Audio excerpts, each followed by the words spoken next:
Bueno, boa tarde e benvidas e benvidos a todos ao comezo deste ciclo de conferencias Bioética nos servizos sociais, que a verdade é que comezo dunha andaina moi estimulante e prometedora. Agora integramos a mesa Nacho Crespo, concelleiro de Servizos Sociais e Sanidade do Concello de Oleiros, en representación do Consorcio As Mariñas, e eu mesmo, que son José Antonio Seoane, como profesor da Universidade da Coruña e coordinador do Grupo de Investigación Filosofía, Constitución e Racionalidade que toma parte no plan de formación no que se integra este ciclo e que imos comentar hoxe, en certo modo tamén representando a Fundación Paideia Galiza. Entón, imos aproveitar estes primeiros minutos para presentar o ciclo e a iniciativa do plan de formación por parte das dúas institucións, do Consorcio e da Universidade, e despois xa daremos paso a protagonista da sesión de hoxe, que é a profesora Marije Cochea, que inaugurará o ciclo de conferencias. Ten agora a palabra Nacho Crespo. Hola, boas tardes. Pois moitas gracias a todas e todos os que estáis aquí hoxe, porque a verdade desde que saliu a nova de que presentamos un pouco a formación, que o tiñamos un pouco de forma interna, pois chamou moitísima xente de institucións a nivel persoal, compañeiras e compañeros da profesión, moi interesados. Entón, eso nos reforza no sentido de que realmente nos que somos tanto de falar de necesidades, temos unha necesidade de traballar neste tema. É un pouco explicar simplemente de onde surdiu todo. Surdiu das reunións da mesa técnica do consorcio, preparando o encontro que temos anual dos servicios sociais comunitarios do consorcio en Mariñán, onde nos sentamos o persoal técnico, políticas e políticos do consorcio a falar das cuestións que entendemos que son máis relevantes, que nos preocupan ou interesantes, ou vamos a ver de que vai este tema de que se está falando. E un dos temas que surdiu foi a necesidade de que nos falaran algo da ética na intervención social, que non tiñamos moitas referencias. A idea surdiu dai, da mesa técnica. Despois foi Virxinia Alonso a que prendeu o lume coa súa intervención e un obradoiro posterior pola tarde da necesidade de ir máis aló, e de crear realmente, de ver a posibilidade de crear un comité de ética. Nos pusemos un pouco en contacto e dai surdiu un pouco esta formación. A idea que temos sempre da formación non é que faz un día, vas a un curso, vas uns días e xa está, volves ao luns ao teu posto de traballo habitual e sigues facendo todo igual que facías antes. Que pena que ben está a formación, pero non cambia nada, non? Isto se trata de que sí que cambie, de incorporar unha serie de cambios no noso facer diario para poder avanzar, evolucionar, e eu creo que temos a necesidade, moitas da xente que traballamos en servicios sociais, non solamente en resolver esas necesidades das que falábamos, sino en facelo dunha determinada forma, de acordo aos valores que defendemos e que son universais. Traballar desa forma nos aporta máis seguridade e tranquilidade a hora de desenvolver o noso traballo diario. Entón, por iso pensamos que é fundamental. Despois, José Antonio falará un pouquiño máis do que como é esta formación, pero, cando buscamos a idea de como facer esta formación, buscamos dous socios que eu penso que son os mellores que podemos ter para esta andadura, que é a Universidade, da man de José Antonio e do seu equipo, no que está Virxinia e máis compañeiras, no que é aspecto formativo. Despois o ciclo de conferencias, aproveitando que viña xente moi boa, é unha referencia a nivel nacional como Marije e tal, dixemos, creo que tamén podemos abrilo porque vai haber moita xente interesada.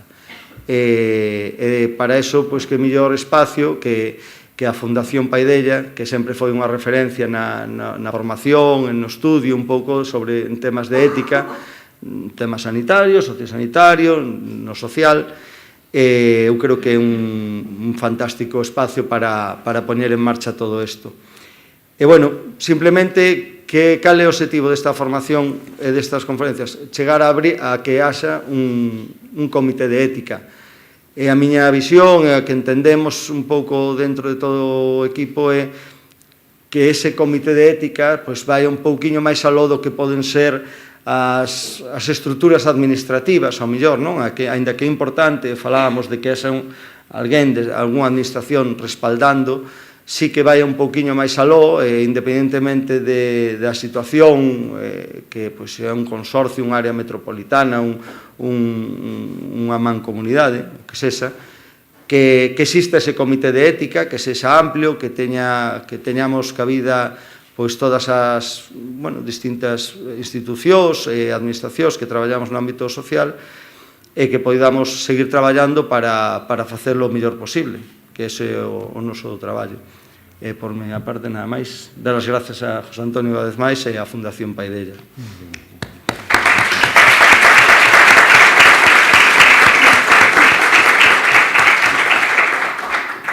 Pois, eu creo que todos os que están aquí saben que a razón de ser da bioética é recoñecer e coidar os demais e dar razóns dos propios argumentos. Ese poderían ser dous trazos do que é a bioética e poderían definirla dun xeito sinxelo, incompleto, pero sinxelo. Entón, a pregunta é por que bioética nos servizos sociais? Por que nos decidimos a isto? Pois, creo que a mellor explicación está no propio díptico que teñen ao seu dispor, que comeza así. Malia a defensa de valores como a liberdade, a igualdade ou a intimidade, persisten na nosa sociedade prácticas de exclusión, marxinación ou injustiza que afectan as persoas usuarias dos servizos sociales. Falamos de persoas maiores, de menores, adolescentes, inmigrantes... nos que, en xeral, persoas nas que se salienta unha característica que é a vulnerabilidade, non vulnerabilidade ontolóxica, sino a vulnerabilidade política, se me permite empregar esa adxectivación. Pero tamén os profesionais, os familiares e a toda a comunidade. Por iso, promover estes valores e corrixir esas prácticas é un dos obxectivos dunha intervención social de calidade que debe combinar a competencia técnica coa excelencia ética. Se isto é certo, que é o comezo do díptico, a bioética é unha necesidade. Por que unha necesidade a bioética? Pois a bioética é unha necesidade porque é omnipresente e porque é universal. A bioética ten unha característica é que non pertence ao mundo da necesidade, se quere, ao mundo da natureza, senón propiamente ao mundo da posibilidade ou da elección. Por emplear un termo grego, o mundo da polis. E iso significa que somos nós os que temos que configurar de xeito responsable o tipo de sociedade e o tipo de coidados de saúde que queremos ter. É unha responsabilidade nosa e acabamos de dicir que a dimensión técnica, a competencia técnica, non abonda, que necesitamos outra serie de competencias e habilidades, que son as competencias éticas. E se necesitamos exercer competencias e habilidades éticas, necesitamos educación, necesitamos formación. É esta a razón de ser do plan. Necesitamos formación porque, como individuos, temos necesidades de saúde e de intervención social. Porque, como cidadáns, decidimos sobre os valores comunitarios que deberían guiar as políticas públicas. E como profesionais, como traballadores sociais, profesores, gardas, fotógrafos, xornalistas, fontaneiros, temos que ser conscientes das obrigas que temos como profesionais no desempeño da nosa función. Por iso, desenvolver unha capacidade para artellar, recoñecer e resolver os desafíos éticos en cada un destes roles, individual, cidadá e profesional, é esencial. É esencial en boa medida porque a realidade é pluridimensional. E iso significa que a bioética o que nos vai facer é aprender a mirar a realidade con outros ollos e sermos capaces de identificar unha dimensión que moitas veces pasou desapercibida. O obxectivo do plan de formación é que os traballadores sociais, que os psicólogos, que os educadores sociais, que as educadoras sociais, que as persoas que participan nese comité aprendan a identificar na realidade unha dimensión que ás veces pasa desapercibida. Este é o obxectivo do plan. Claro, a bioética nos servizos sociales, pero por que un plan de formación no Consorcio das Mariñas? Porque a bioética é un ben público. Claro, que é isto dun ben público? Na economía, que é o termo, é a área que adoita empregar noción de ben público, di que este é o que está ao dispor de todos e que ten un uso por parte dunha persoa que non impide o seu uso por parte dos demais. É o que se chama un ben non rival e un ben non excluinte. Isto desde a perspectiva da economía. Bueno, se isto traducimos a linguaxe ética, un ben público é un tesouro, porque está ao dispor de todos e se pode compartir sen que ninguén se empobreza e enriquece a quen dá e a quen o recibe. Por iso a bioética é un ben público, un ben universal que debería estar ao dispor de todos para mellorar a calidade do exercicio profesional e das institucións do ámbito dos servizos sociais, para garantir o benestar dos usuarios e favorecer o desenvolvemento de profesionais e institucións excelentes. Ese é o objetivo da bioética. Claro, ao sermos conscientes disto, a Administración Pública Local, en concreto Consorcio das Mariñas, e a Universidade Pública da Coruña, a través do seu grupo de investigación Filosofía, Constitución e Racionalidade, uníronse para desenvolver un plan de formación bioética. Dos profesionais dos servizos sociais do Consorcio e a futura creación dun Comité de Ética dos Servizos Sociais, como dicía antes Nacho. Ten dous grandes obxectivos: mellorar a calidade da intervención e dos procesos de toma de decisións dos profesionais e contribuir a implantar, máis importante todavía, unha cultura bioética nos profesionais dos servizos sociais do Consorcio e de toda a sociedade. Claro, se a bioética é un ben público, se o Consorcio é unha administración pública local e nós somos unha administración pública educativa, temos unha obriga co público e, polo tanto, hai que darlle a cidadanía e a sociedade algo que merece. É esta a razón do ciclo de conferencias. Se só quedara no ámbito privado, perderíamos unha oportunidade de enriquecer tamén con esta actividade a toda a cidadanía, a todos os profesionais. E esta a razón de ser de prorrogar, por así dicilo, o plan de formación cunha segunda actividade que é o ciclo de conferencias que hoxe inaugura Marise Goicoechea. Un ciclo de conferencias que seguirá con outra sesión no mes de novembro e unha terceira sesión de clausura no mes de maio. E dicía Nacho, hai unha terceira entidade aquí, afortunadamente, que é a Fundación Paideia Galiza. Por que na Fundación Paideia Galiza? Por que coa Fundación Paideia Galiza? Eu, cando era mozo, tiña na casa un libro de Flaubert, de relatos. Ese libro tiña unha cita ao comezo que dicía: para todas as cousas hai razón e todo o que se quere debaixo do ceo ten o seu tempo. Claro, cando era mozo era un pouco máis lanzado. E non entendía que eu, que demandaba as cousas, e dicía, eu teño a razón, por que non me obedecen, por que non me fan caso? Algo así pasou con isto da bioética nos servizos sociais. A Fundación Paideia comezou a lanzar unha formación, pero non se atrevía acertadamente, prudentemente, a seguir adiante con este tipo de plans. E o tempo deulle a razón. Probablemente porque o seu momento non era eses anos cando eu pensaba que tiña que se desenvolver, senón agora. Estarmos hoxe aquí é unha sorte de xustiza poética, porque a bioética na Galiza comezou aquí, comezou na Fundación Paideia. Comezou na Fundación Paideia na década dos 90, durante o mandato da súa anterior presidenta, a nosa ben querida Rosalía Mera, e continúa agora coa nosa ben querida presidenta Sandra Ortega, que continúa o legado da Fundación por outra liña. Comezou a bioética nos 90 no ámbito sanitario e agora volve aquí, doutro xeito, cun ciclo de conferencias, no ámbito social. En certo modo, é como recuperar a historia. Nese sentido, tiña razón esa cita que encabezaba o adro do libro de Flaubert. O sea, todas as cousas teñen o seu tempo. E non é o que fixo eu, o que fixen as persoas, senón o propio tempo nos indica cando é o momento axeitado. E por iso xa digo, estou especialmente satisfeito de que sexa aquí onde comeza este ciclo, porque a Fundación Paideia Galiza merece ese recoñecemento pola súa implicación, o seu compromiso coa bioética. Este compromiso nos servizos sociais xa comezou há un tempo e, ademais, unha das súas protagonistas a temos aí sentada, que é Marise Goicoechea. No ano 2012 xa tiñamos aquí nunhas xornadas sobre ética, servizos sociais, ética, dependencia e autonomía, e no ano 2015, a finais de 2015, xa estaba aquí con outra xornada sobre a responsabilidade do cuidado da discapacidade. Nesa primeira xornada de 2012 sementouse xa o que podería ser un comité de ética e intervención social. Había unha sesión de tarde de deliberación, propiamente, era un protocomité, ficticio, pero era un protocomité. A outra centrouse no tema da discapacidade. Bueno, ela vou na presentar agora. Antes quero rematar como se deben rematar todas as intervencións e máis as públicas, que recoñecendo públicamente os agradecementos.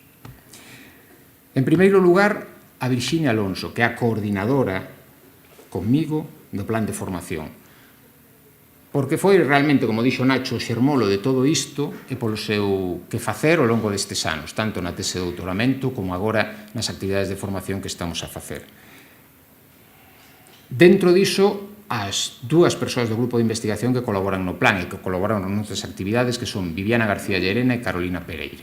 O recoñecemento público para elas non só polo apoio a todas as iniciativas, senón pola calidade coa que participan nesas iniciativas. Indiscutiblemente, a universidade, porque é a institución que nos permite levar adiante estas iniciativas.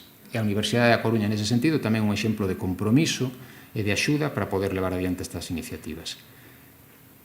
En cuarto lugar, pero non por ir en cuarto lugar menos, probablemente máis, a Nacho e ao Consorcio As Mariñas, especialmente na persoa de Nacho Crespo, porque creo desde o primeiro momento neste proxecto e grazas tamén á súa confianza en nós, o seu impulso e a unha concepción da intervención social que é a que debería ter todo profesional, isto pódese levar adiante. E isto é bo que se saiba tamén públicamente. Finalmente, de xeito institucional, a Fundación Paideia Galiza, polo que fixo, que tamén sementou o interese na bioética nos servizos sociais ao longo destes anos, e por acoller tan calidamente e hospitalariamente este ciclo de conferencias. E finalmente a todas e a todos por estar aquí, porque é os que faltan, e anunciaron que ian vir, que polo menos non deixaron a ninguén fora, pero que é probablemente o maior estímulo que pode recibir un grupo que coordina e organiza unha actividade, que teña interese, que note ese compromiso na cidadanía e que lle dea sentido tamén as ideas que un comenta e non sabe como van ser traducidas na práctica. Nese sentido, grazas a todos.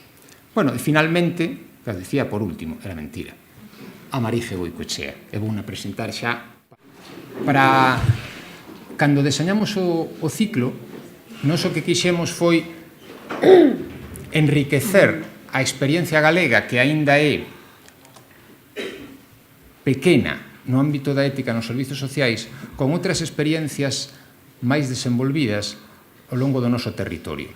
Galiza ten profesionais tan ou igualmente tan ou máis competentes abondo para poder desenvolver os 3 relatorios deste ciclo e máis relatorios, pero pensábamos que comezar coas experiencias alleas era unha forma de saber o que xa existe e que podemos importar a Galicia, como podemos complementalo ou enriquecelo. E por iso buscamos 3 comunidades autónomas que xa teñen desenvolvidos comités de ética en intervención social e que, polo tanto, tiñan esa experiencia, tiñan e teñen en marcha procesos de formación e, polo tanto, de xeito analóxico podíamos aprender delas. Temos a fortuna, ademais, que as 3 mulleres que veñen son 3 amigas, 3 excelentes profesionais e 3 amigas. Entón, digo da amizade por se me paso. A hipérbole se disculpa entre amigos. Pero todo o que vou dicir é xusto. Quen pode inaugurar un ciclo como este? Marije Goicoechea. E se na Fundación Paideia Galiza con máis razón, porque é xa unha amiga da Fundación, unha amiga nosa, unha veterana, que xa compartiu con nós ese saber. Marije, psicóloga e teóloga, maxíster en bioética e ética para a construción social, doutoranda en Dereitos Humanos e doutora a vindeira vez que veña, porque está a caer esa tese, xa. Psicóloga clínica en exercicio, é profesora de ética e bioética na Universidade de Deusto, colabora na Universidade do País Vasco, en fin, unhas cuantas universidades en España, en Iberoamérica, consultora e supervisora en ética e servizos sociais, foi presidenta do comité, a primeira, se non me equivoco, do Comité de Ética en Intervención Social de Vizcaya e segue a ser membro do Comité de Ética Asistencial, polo tanto combina a perspectiva asistencial social, asistencial sanitaria, comités de residencias, de plena inclusión, en fin, un surtido completo. Pero, ademais, destaca pola variedade de temas de investigación, ética e servizos sociais, últimamente malos tratos a persoas dependentes, atención integral ao final da vida a persoas maiores dependentes. Ten experiencia formativa, sabe transmitir e traduce a súa experiencia na práctica. E, sobre todo, unha persoa non só cun discurso persuasivo, senón cun discurso fundamentado e que traduce na práctica. Isto é, cando fala Marije, non fala só desde a teoría dos do estrado, senón que unha persoa que sabe que esas ideas teñen unha traducción na intervención social. Por iso parecíanos que era a persoa caída para inaugurar, con un éxito case xa garantido, o que era este ciclo e este plan, porque o plan de formación aínda non comezou, comeza hoxe. Vai nos falar da ética na intervención social, un exemplo da evolución da bioética, que é, por así dicilo, o marco xeral do que vai ser este plan e do que vai ser este ciclo. Marije, mil grazas e esa palabra. Gracias. Bueno, buenas tardes. Realmente es un honor para mí inaugurar este ciclo, este proyecto. Creo que es un proyecto apasionante y sobre todo creo que a todos los que están implicados les va a hacer bien y confío, porque así ha sido también en otros sitios, que a los ciudadanos y ciudadanas de Galicia, especialmente a aquellas personas que están en situación de riesgo de exclusión, de vulnerabilidad, bueno, pues les va a facilitar la vida, ¿no? Que al final es el objetivo que seguro que todas las personas que están delante mío tenéis, ¿no? Todos vosotros tenéis. Es un gusto venir a esta casa, ¿no? Vine a esta casa hace 30 años, yo era educadora de menores entonces, y aquí se daba un curso sobre educadores de calle. Todavía no teníamos educadores de calle en Vizcaya, solamente teníamos educadores, yo era educadora de hogar, y vinimos aquí a formarnos, ¿no? Y a partir de ahí iniciamos un proyecto. Bueno, y algunos de esos educadores eran gallegos, volvieron a Galicia y ahora trabajan aquí. O sea que, bueno, luego he venido más veces, invitada por la Fundación Paideia y por Rosalía, un recuerdo para ella, ¿no? Por su compromiso con la verdad, ¿no? Y bueno, pues dar las gracias a José Antonio, ¿no? Bueno, porque siempre es un honor trabajar con él y además uno aprende mucho, ¿no? Hemos trabajado ya varias veces juntos y también dar las gracias a través suyo pues a la Universidad de La Coruña y a Consorcio, que le he conocido ya a Nacho, pero gracias por fiarte de esta gente y decir pues que venga Marije, no la conozco, pero que venga. Bueno, dicho esto, yo voy a intentar hacer una exposición así ágil, de ir pasando de un tema a otro, casi más con la intención de que a vosotros os vaya sugiriendo reflexiones que de hacer yo una reflexión cerrada, ¿vale? Entiendo que el proyecto empieza hoy y habrá tiempo para reflexionar a fondo muchas cosas y me he planteado, bueno, pues que esta exposición sea más eso, una exposición de iniciar reflexiones sobre algunas cuestiones para acabar con una... Bueno, pues con una reflexión mía. Yo empecé en los comités de ética en el año 96, presidí el primer comité de ética de salud mental de allí, que era un comité de ética sanitario, y llegué en el 2007 a los servicios sociales y a los comités de ética de los servicios sociales.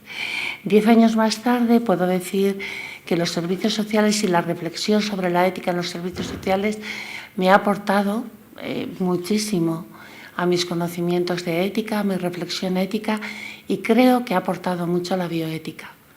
Creo que realmente no solamente la bioética ha aportado a los servicios sociales, sino creo que los servicios sociales pueden hacer una aportación indispensable para la bioética hoy, para la ética médica, para la ética asistencial, en un mundo en que la enfermedad crónica, los cuidados prolongados, empiezan a ser pues, el modo más habitual de ejercer también la asistencia sanitaria. Bueno, pues sin más empiezo. Empezar recordando quiénes somos, ¿no? Esto de los fundamentos suena un poco así como demasiado elevado, pero no, los fundamentos tienen que ver con reconocer cómo somos, ¿no? Los humanos, como dice McIntyre, pues somos corporalidades vulnerables sujetas a aflicciones, ¿no? Somos fundamentalmente eso, somos cuerpos vulnerables, ¿no? A veces se nos olvida, ¿no? Nos quedamos con la parte racional de la definición de animal racional de Aristóteles y McIntyre, como buen aristotélico, nos recuerda que la parte de animal iba antes de la parte racional, ¿no? Y que quizá recuperar, ¿no? la responsabilidad que tenemos con nuestra parte corporal, con nuestra parte animal, pues es una buena manera de empezar a pensar en ética, ¿no? Los humanos somos así, somos dependientes, fundamentalmente dependientes, ¿no? Desde que nacemos dependemos de otros, humanos y no humanos, para llevar adelante nuestro proyecto de vida, para capacitarnos como personas, como ciudadanos y ciudadanas, como seres con sentido. Dependemos permanentemente de otros y en las relaciones con otros somos como vamos llegando a ser algo que tiene que ver con una identidad, con un proyecto, con un sentido, ¿no? Esto es así desde la pura biología, ¿no? Como dice Carlos Alonso Vedate y tantos biólogos moleculares, el 80% de nuestra materia biológica a lo largo de nuestra vida son bacterias, no tienen nuestra carga genética. No son células que tienen nuestro ADN. O sea, el 80% de lo que somos corporalmente no soy yo. Así que está bien reconocerlo de entrada, ¿no? Porque quizá a partir de ahí, ¿no? Podamos entender que ser autónomo, ser autónoma, por tanto tomar decisiones, como ha dicho José Antonio, decisiones éticas, decisiones responsables, elegir y responsabilizarme de mi vida y de la vida de otros, no quiere decir ser autosuficiente. También para tomar decisiones dependemos de otros y sobre todo para mantenerlas, ¿no? Como yo suelo decir, una cosa es decidir y otra es hacer, ¿no? Suelo poner como ejemplo un poco de broma, pero también en el fondo de verdad. Yo casi todos los lunes decido hacer dieta, pero otra cosa es hacer dieta, ¿no? Cuando ya me he cansado de la dieta suelo decidir hacia el miércoles hacer deporte y luego otra cosa es hacer deporte, ¿no? Entonces realmente necesitamos, ¿no? Incluso en nuestras decisiones autónomas, necesitamos permanentemente de otras personas para llevar adelante nuestros proyectos de vida. Por eso, pues creo que es bueno, ¿no? Definirnos así, como seres interdependientes unos de otros. Como ha dicho José Antonio, constituimos polis, comunidades que debieran de ser solidarias para que todos y cada uno, para que todas y cada una pudieran en su interdependencia llevar adelante proyectos de vida de sentido, ¿no? Porque eso es lo que pretendemos, ¿no? Somos autoinsuficientes, pero tenemos muchas pretensiones, ¿no? Los humanos pretendemos ser felices, ¿no? Así lo dice Riquet, ¿no? Pretendemos eso, una vida autorrealizada, una vida feliz. Yo lo que pretendo al final del día de hoy es decir, pues ha merecido la pena dedicar un día de mi vida a venir a Galicia, ¿no? Esa es mi pretensión. Y cuando eso no se cumple digo, cachis, he perdido un día de vida, ¿no? Esto es lo que pretendemos, ¿no? Ser felices, que nuestra vida sea autorrealizada, con y para otros con los que dependemos, en instituciones que sean justas y que reconozcan mi dignidad y mis derechos al mismo nivel que cualquier otro, ¿no? En definitiva, yo creo que es lo que pretendemos seguro que todos. Pero eso que pretendemos se cristaliza de manera diferente en identidades distintas, en culturas distintas, en personas distintas, ¿no? Y aunque la pretensión es la misma, la concreción pues es diferente, ¿no? Y yo estoy segura, ya soy feliz por haber venido aquí. Quizá alguien de mi propia familia, ¿no? Pues probablemente diría, pero bueno, ¿cómo dices que para ti es logrado este lío que te has organizado este fin de semana con esto de Galicia cambiando las clases? Bueno, así somos, ¿no? Somos diferentes, únicos, con identidades distintas y por tanto los proyectos de autorrealización son diferentes, ¿no? Y esos proyectos de autorrealización, insisto, ¿no? Se hacen en convivencia y, como dice Abela Cortina, en conmurencia, no sé cómo se decir esa palabra, ¿no? No existe, ¿no? Pero sería bueno que existiera, ¿no? No solo convivimos, sino también conmorimos con otros, ¿no? Cuando alguien muere, algo de mi identidad y de mi proyecto de vida muere, ¿no? Y de alguna manera en ese sistema de relaciones, como ya se ha dicho, pues vamos siendo. Ese sistema de relaciones es un sistema de relaciones natural. La mayoría de nosotras y nosotros, durante muchos años de nuestra vida, el cuidado, ¿no? Ahora se habla mucho de la crisis de los cuidados, ¿no? Estamos todos los de servicios sociales dando vueltas a este tema, ¿no? El cuidado de nuestras necesidades se ha hecho en el ámbito habitual, ¿no? En nuestra familia, en nuestra casa, en nuestro barrio, en donde estábamos, ¿no? Normalmente, bueno, la mayoría de nosotros y nosotras no hemos necesitado profesionales, ¿no?, para que cuiden nuestras necesidades y desarrollar nuestras capacidades, ¿no?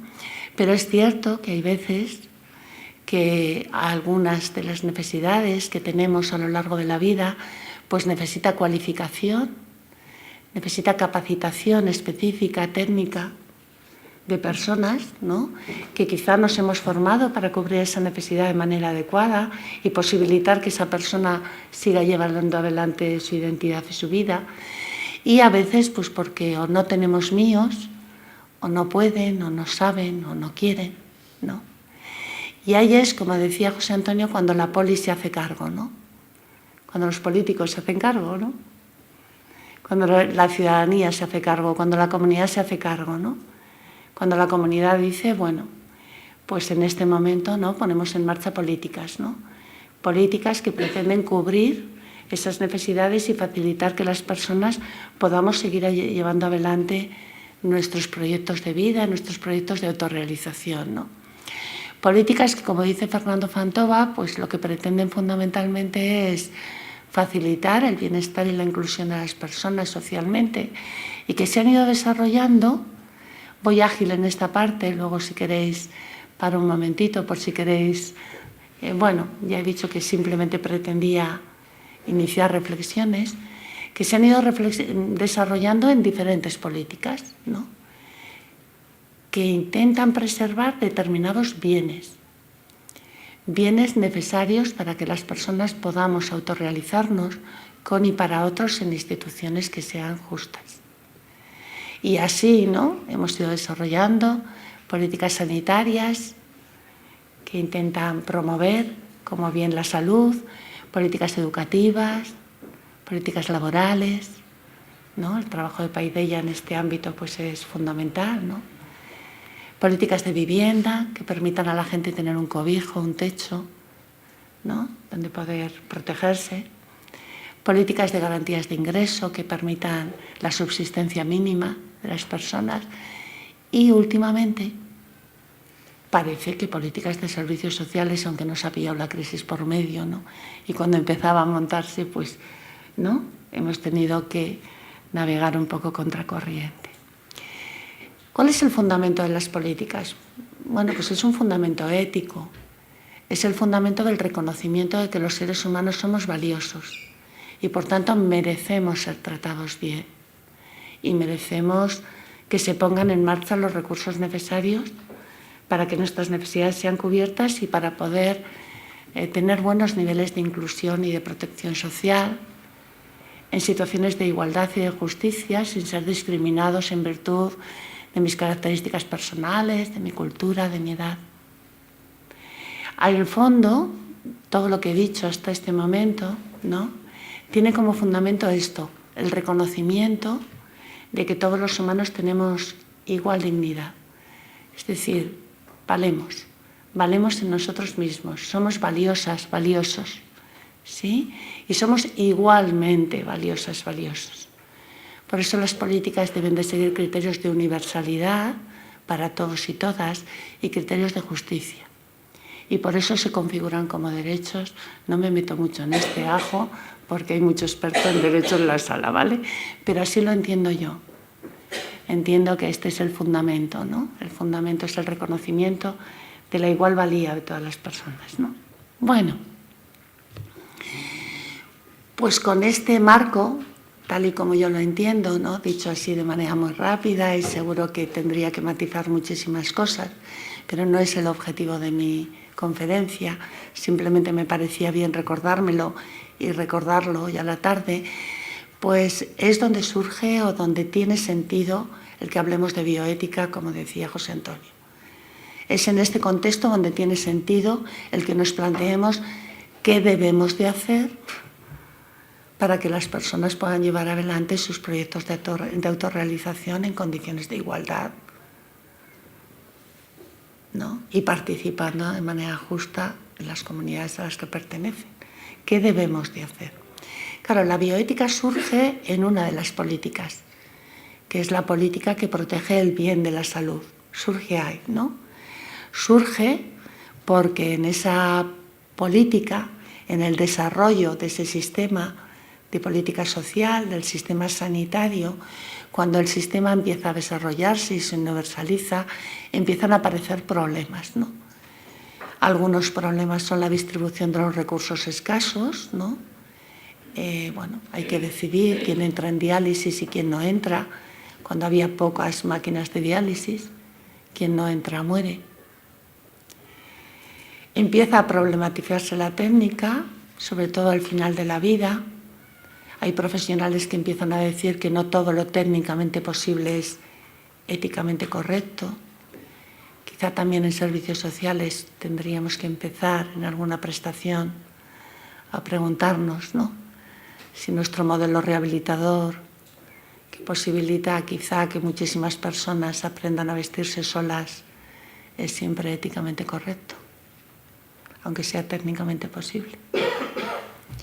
Quizá pudiéramos preguntarnos si tiene que ver con su proyecto de autorrealización o con el mío como profesional, porque igual tiene que ver con el mío y no con el suyo. Empieza a haber problemas con la investigación, la medicina empieza a querer tener evidencias y empieza a haber problemas para conseguir evidencias. Hay que investigar con humanos en situaciones de incertidumbre. Empieza a haber problemas serios, ¿no?, problemas como, bueno, pues la investigación que se hizo en ese colegio en Nueva York, con niños con discapacidad que sus padres firmaban a condición de tener educación, que admitieran, ¿no?, el que fueran niños a los que se les introdujera el virus de varias enfermedades para estudiar la evolución de las mismas. Y también los estudios de evolución de la sífilis, ¿no? Bueno, empieza a haber problemas con la irrupción de los derechos y de la autonomía de las personas, derechos como la confidencialidad, derechos como la información, derechos como la capacidad de decisión. Y así surge la bioética en el desarrollo de algo que era una política social para proteger un bien que era la salud, cuando los profesionales y las entidades empiezan a preguntarse qué está bien y qué está mal en ese desarrollo, en esa protección, ¿no? Bueno, y aparece una nueva disciplina, la bioética, ¿no? Esa disciplina, bueno, pues empieza poquito a poquito a tomar forma, empiezan los primeros documentos como el informe Belmont, plantean algunos principios universales. A partir de ahí empieza a desarrollarse metodologías, lo hablábamos esta tarde, sobre cómo tomar decisiones en situaciones problemáticas, y también llega a España, ¿no? Y termino rápidamente con esta parte, pero a partir del año 1995 pues se empiezan a desarrollar muchos comités de ética para facilitar la toma de decisiones en situaciones problemáticas porque cuestionan la dignidad humana. Porque cuestionan la dignidad humana. Porque cuestiona la dignidad de alguien que se quede sin una prestación porque tiene 85 años y demencia, o porque cuestiona la dignidad de otra persona el hecho de que se prolongue su vida a través de diferentes técnicas y no se le permita morir con determinados niveles de confort, porque cuestiona la dignidad humana. Bueno, la bioética se ha desarrollado fundamentalmente desde un modelo que es un modelo deontológico y universal. La mayoría de los que ustedes están aquí, esta parte ya se la saben, ¿no? La bioética se ha desarrollado así. ¿Por qué? Creo yo, y me aventuro a decir esto, porque cuando la bioética nace, lo que realmente se está desarrollando es la asistencia sanitaria terciaria o los hospitales de agudos. Entonces, lo que hay que hacer es decidir, tomar decisiones problemáticas. Este entra o no entra en diálisis, este le trasplantamos o no, a este le retiramos la sonda nasogástrica y muere o no, a este niño que ha nacido con 21 semanas o con 22 o con 23 y va a tener graves secuelas, continuamos el proceso o no. Son decisiones puntuales en situaciones fundamentalmente agudas. La bioética nace con el desarrollo de la medicina científica y fundamentalmente las decisiones que se toman son decisiones que tienen que ver con situaciones coyunturales, puntuales. Los grandes temas de la bioética tienen que ver con decisiones puntuales. ¿sí? Y, por tanto, fundamentalmente desarrolla un modelo deontológico. No puede ser que con unos decidamos una cosa y con otros otra. En virtud de la igual dignidad, las decisiones tienen que estar fundamentadas en criterios universales, que sirvan para cualquier persona, que no discriminen a nadie. Y así desarrolla 4 grandes principios universales para proteger la dignidad de las personas en esas decisiones sanitarias. Los conocen la mayoría de ustedes, el principio más importante, el principio de justicia, la igualdad en el acceso a las prestaciones, el principio llamado de no maleficencia, primero de beneficencia y posteriormente retraducido por Diego Gracia como no maleficencia, la capacitación de los profesionales y la evidencia científica en las intervenciones, algo está indicado o está contraindicado. El principio de autonomía es ordinario o es extraordinaria para esta persona y su código moral, continuar viviendo, ¿sí? Y el principio de beneficencia, ¿no? Si la persona no es autónoma, no es capaz de decidir cuál es la obligación que tenemos de protegerle y de hacerle el bien. Son principios universales, principios que se fundamentan, insisto, en el reconocimiento de la igual dignidad y en intentar evitar que algunas personas sean consideradas más dignas que otras en el acceso a la asistencia sanitaria, fundamentalmente de agudos. Pero, pues, ha ido avanzando la medicina y poco a poco pues nos hemos ido dando cuenta que gran parte de la asistencia sanitaria no tiene que ver tanto con decisiones puntuales en situaciones agudas, sino con situaciones de cuidado, con situaciones de prevención, con situaciones crónicas, con situaciones en las cuales hay que mantener cuidados prolongados. La medicina ha conseguido que muchísimas personas que antes fallecían ahora ya no fallecen y por tanto hay que cuidarlas durante mucho tiempo. Situaciones de protección duradera, de protección permanente. Situaciones de personas que realmente tienen niveles altísimos de exclusión social durante gran parte de su vida, por sus condicionamientos sociales fundamentalmente, pero a veces también personales, como la falta de salud mental o las adicciones crónicas, ¿sí? Y es ahí, en ese contexto, donde a la vez pues empezamos a emerger los servicios sociales, ¿no? Para intentar, de alguna manera, mantener la dignidad y satisfacer las necesidades de las personas cuando está en crisis su dignidad durante una situación duradera, larga en el tiempo, ¿no? Y, bueno, pues tendríamos un debate interesantísimo de qué bien protegemos nosotros. ¿A qué nos dedicamos? ¿No? Esto nos llevaría ya todo lo que queda de tiempo, ¿vale? Yo estoy de acuerdo con Fernando Fantova, que es quien inspiró la Ley de Servicios Sociales vasca y, por tanto, con la Ley de Servicios Sociales de la comunidad autónoma en la que yo estoy, que lo que dice es que los servicios sociales lo que hacemos es proteger un bien que se llama la interacción social.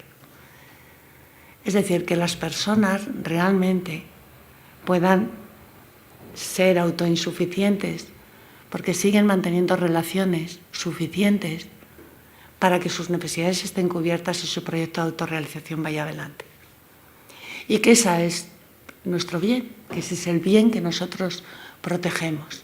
Y que eso lo hacemos a través de un ajuste que tiene que ver con el desarrollo de la autonomía de la propia persona para que tenga menos necesidades de dependencia del exterior, pero también con el desarrollo de los niveles de inclusión de la persona para que, caso de que no pueda desarrollar su autonomía o su independencia, tenga buenos niveles como para que sus necesidades estén cubiertas y, por tanto, tenga suficientes bacterias como para poder desarrollar su vida con sentido a su alrededor.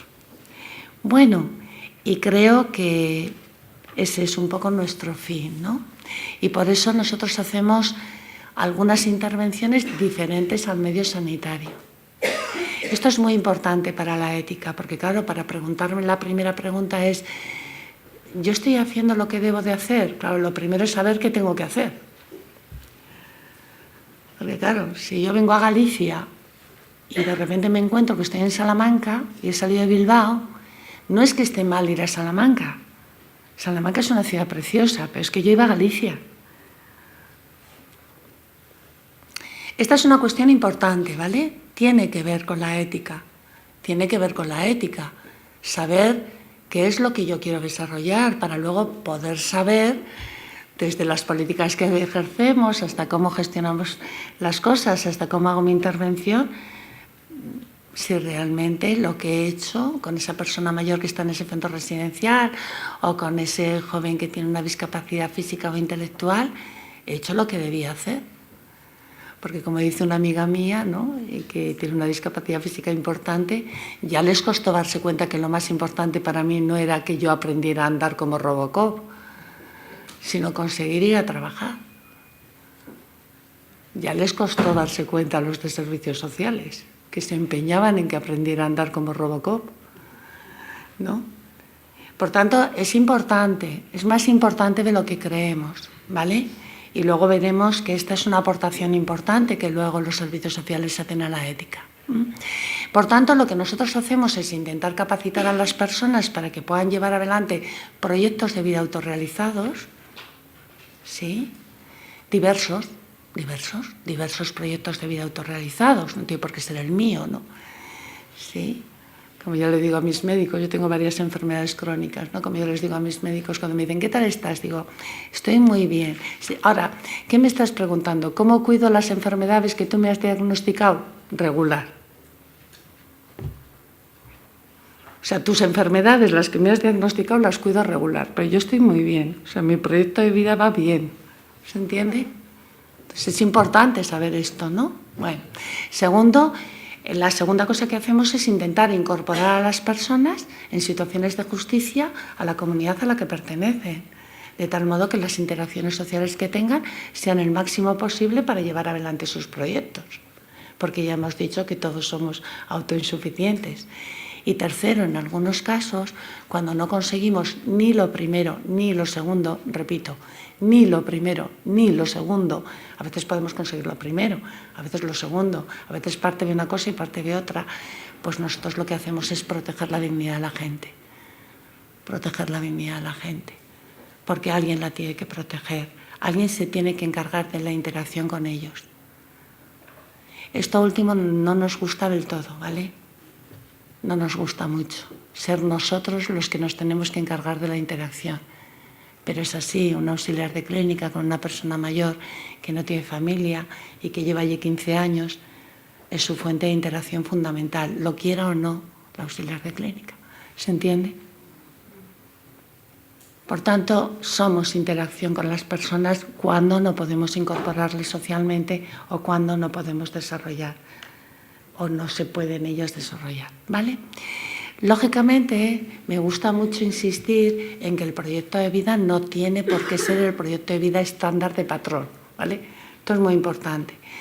Ya las veces que he venido aquí estoy segura de que siempre he puesto esta imagen, porque no encuentro otro modo mejor de transmitirlo, ¿vale? Es una maternidad, un artista vasco, José Antonio lo ha oído ya 100 veces, se llama Oteiza. Y este artista, ¿no?, es capaz de mostrar cómo puede haber proyectos de autorrealización, diría él, con nada. No sin nada, sino con nada. O sea, alguien que no tiene nada, que no tiene ninguna capacidad, puede tener proyectos de autorrealización. Oteiza lo dice, no, no es que esté sin nada, es que está con nada. Esta mujer no tiene rostro, no tiene brazos, no tiene niño, pero es una maternidad. Y no tiene por qué renunciar a un proyecto de maternidad, aunque no tenga cara, no tenga brazos y no tenga niño. Y esto es lo difícil en servicios sociales, reconocer proyectos de autorrealización, proyectos de felicidad en personas diferentes, diversas. Y esto es el gran reto, creo yo, de nuestro trabajo. Bueno, y para esto pues hay que añadir otra perspectiva a la ética. Hay que añadir otra perspectiva. A esta ética deontológica y universal hay que añadir otra perspectiva, ¿no? Que es una perspectiva agatológica, una perspectiva de máximos, una perspectiva de felicidad, no una perspectiva de justicia. ¿Hay que quitar la otra? No. Pero hay que añadir esta, ¿sí? La ética del cuidado la inició y después la ética de las virtudes, la ética comunitaria. Hay muchas fundamentaciones éticas que en servicios sociales tienen muchísima importancia, ¿vale? Que lo que persiguen es que las personas sean felices, ¿sí? Y por tanto no son éticas que se basan en la imparcialidad de la justicia, sino en la parcialidad, en el compromiso con la parcialidad, en el compromiso con una persona concreto para que pueda tener las condiciones que necesita para llevar adelante un proyecto de autorrealización, ¿sí? Y entonces, pues en servicios sociales nos cuesta más que en servicios sanitarios todo el catálogo de prestaciones, ¿no? Os cuesta más. Aquí habrá varios trabajadores, sobre todo trabajadores sociales de base, ¿no? Que renegáis todos los días con vuestro, ¿no? Con vuestro catálogo de prestaciones diciendo, pero ¿y este por qué no ha dado dependencia 2? Lo estiro para acá, ¿no? Pero si realmente necesita esto para poder... ¿Sí? ¿Por qué? Porque la ética de la imparcialidad en servicios sociales, ¿no? Es una ética que no nos cubre las obligaciones de responsabilidad que tenemos con las personas, ¿sí? Por tanto, hay que añadir, ¿no? Esa otra parte de lo propio, de lo personal de identidades diferentes. Hay que crear identidades primero, ¿no? Yo ahora estoy trabajando mucho con centros con discapacidad intelectual allí y hay algunos centros donde las personas con discapacidad intelectual no tienen identidad porque nadie ha permitido que tengan identidad. Nunca les han dado pan o galletas, entonces no saben si les gusta más el pan o las galletas. Siempre han comido solo pan o solo galletas. Crear una identidad supone que uno recibe los apoyos para ir teniendo una identidad diferenciada. ¿Sí? Y esa identidad diferenciada primero hay que construirla para que después haya un proyecto. Y para construirla hay que hacer cosas diferentes en diferentes personas, ¿se entiende esto? Y quizá cuando yo ya haya convertido en un hábito el desayunar con galletas, pueda percibir malestar o bienestar en función de que tenga o no galletas. Pero eso a nuestras madres y a nuestros padres les ha llevado un tiempo de interacción, ¿sí? Y no solo de prestación técnica, ¿sí?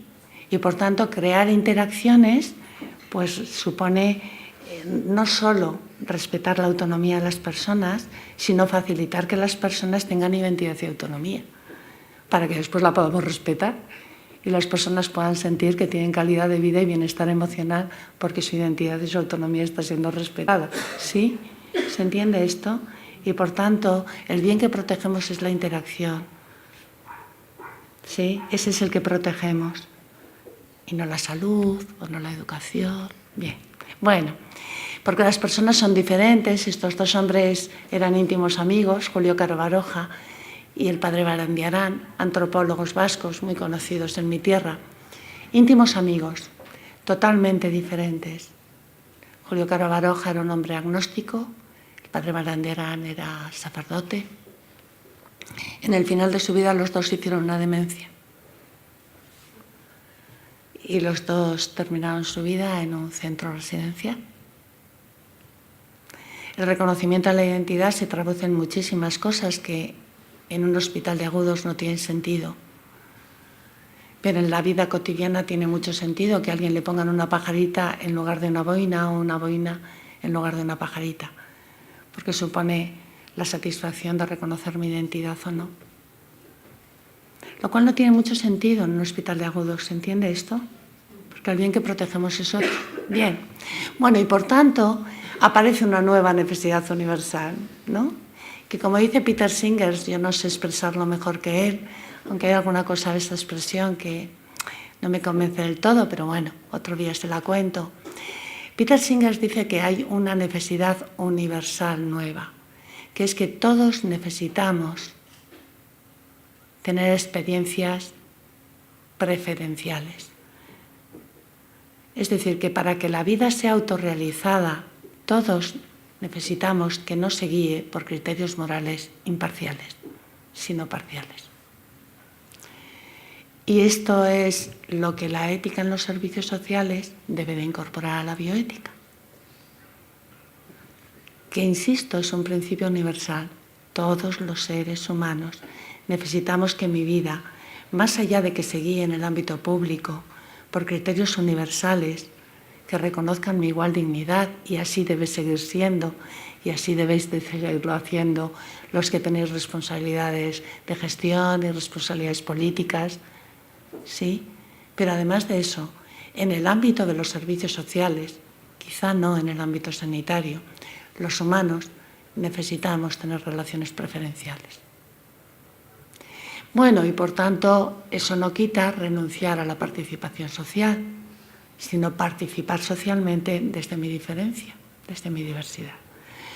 Bueno, y de ahí nuestra obligación en ética. Entonces, nuestra obligación en ética pues es doble. Está, obviamente, la obligación de mejorar la calidad de nuestras prestaciones en servicios sociales.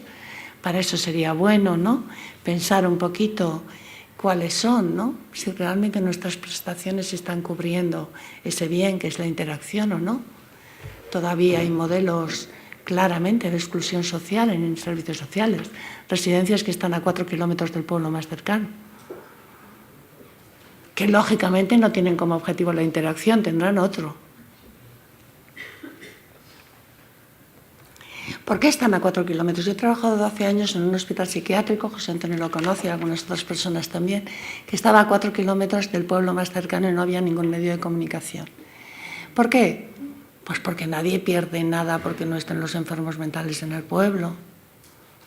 ¿Y por qué no pierde nada? Porque no parece que sean valiosos y que vayan a aportar nada. Entonces es importante, ¿no?, que la calidad de las prestaciones que demos tengan claro cuál es el objetivo, ¿no? Porque quizá desde ahí podríamos cuestionar desde la ética si algunos de los dispositivos, algunos de los modelos, ¿no?, son éticamente correctos. ¿Se entiende esto, no? Bien. Y luego, obviamente, mejorar la calidad de vida de las personas, cómo no, ¿no?, que cada persona pueda llevar adelante su proyecto de vida.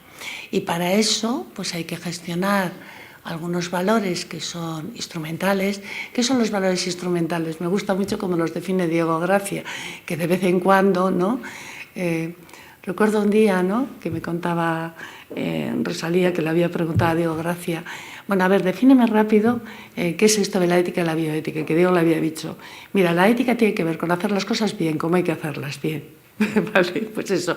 Pues otro día también le debieron de preguntar a Diego Gracia, ¿qué es esto de los valores instrumentales? Y debió contestar Diego, los que se pueden cambiar por dinero, así en rápido, ¿vale? O sea, los que se pueden cambiar por dinero, esos son instrumentales, ¿me explico? Son valores que podríamos decir que nosotros podríamos utilizar como medio para conseguir el fin, que en nuestro caso es la interacción social. ¿Se entiende? Entonces los podemos utilizar como un medio, como utilizamos el dinero para conseguir nuestros fines. Pero hay otros valores que son intrínsecos, que en ellos se juega la dignidad. Y la dignidad no se puede cambiar por dinero. ¿Sí? Esos valores intrínsecos son la autonomía, la inclusión, el bienestar personal y social, la protección de las personas, la justicia, la confianza, el respeto, la diversidad. Y esos valores son los que se gestionan en los comités de ética, porque los otros se pueden gestionar muy bien desde muchos sistemas de calidad que seguro que todos vuestros centros o muchos tienen, ¿no? La FQM, la ISO. Son valores, claro que sí, pero son valores instrumentales que nosotros evaluamos en función de un fin.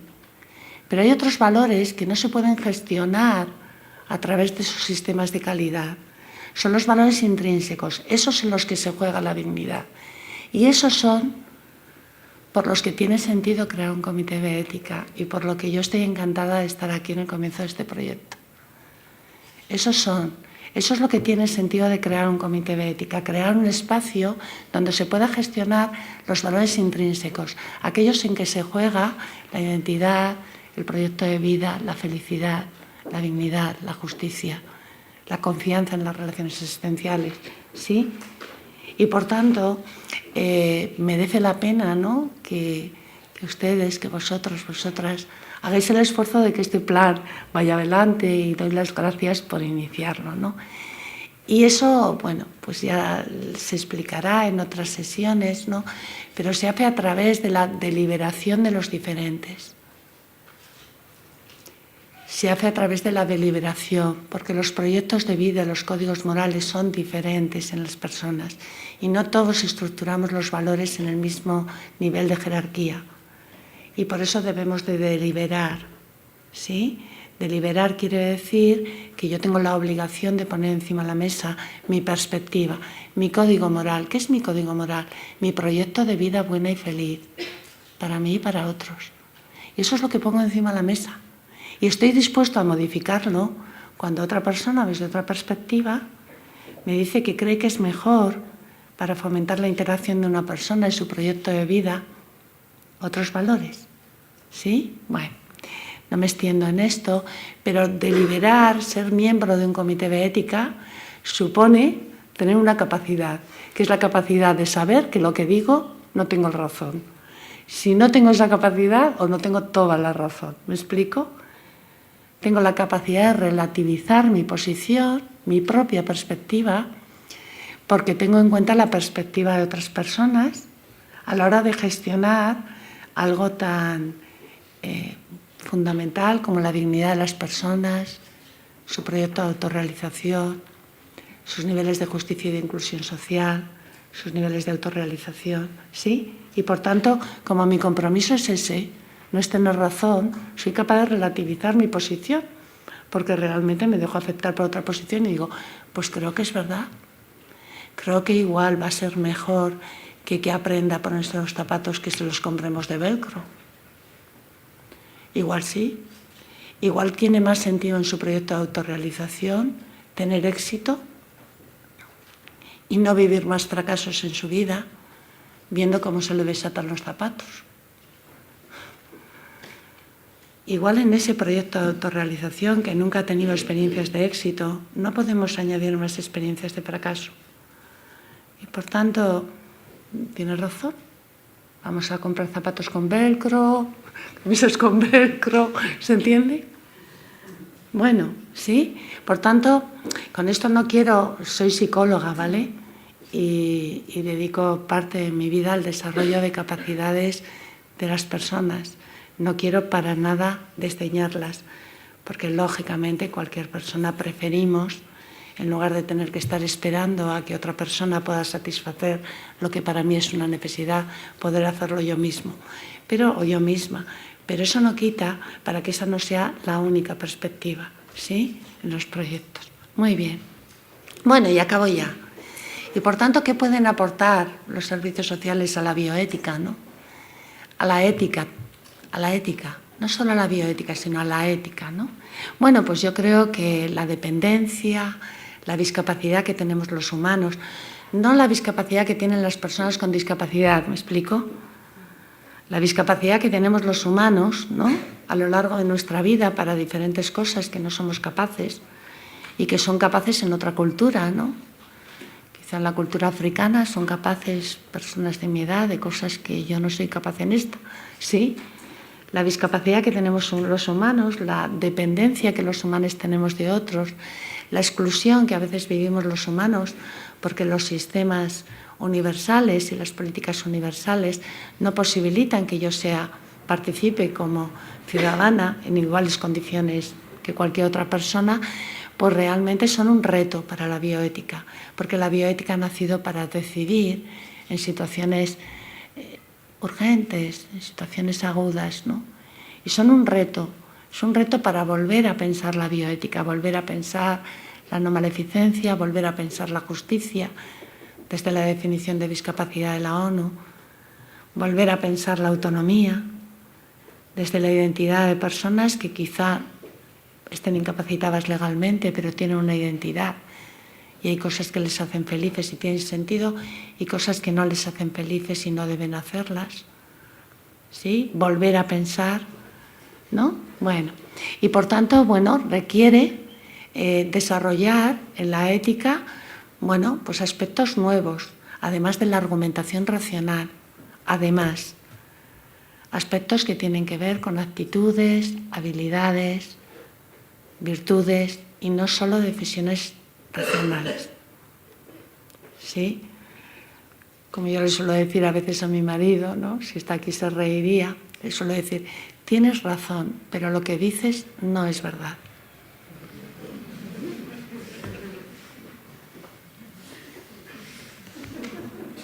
Tienes razón, pero no es verdad que eso es bueno para nuestra hija. No es verdad que es bueno para ella. ¿Sí? Entonces, eso supone desarrollar, ¿no? Quizá actitudes relacionales, porque la interacción se juega en la relación, ¿no?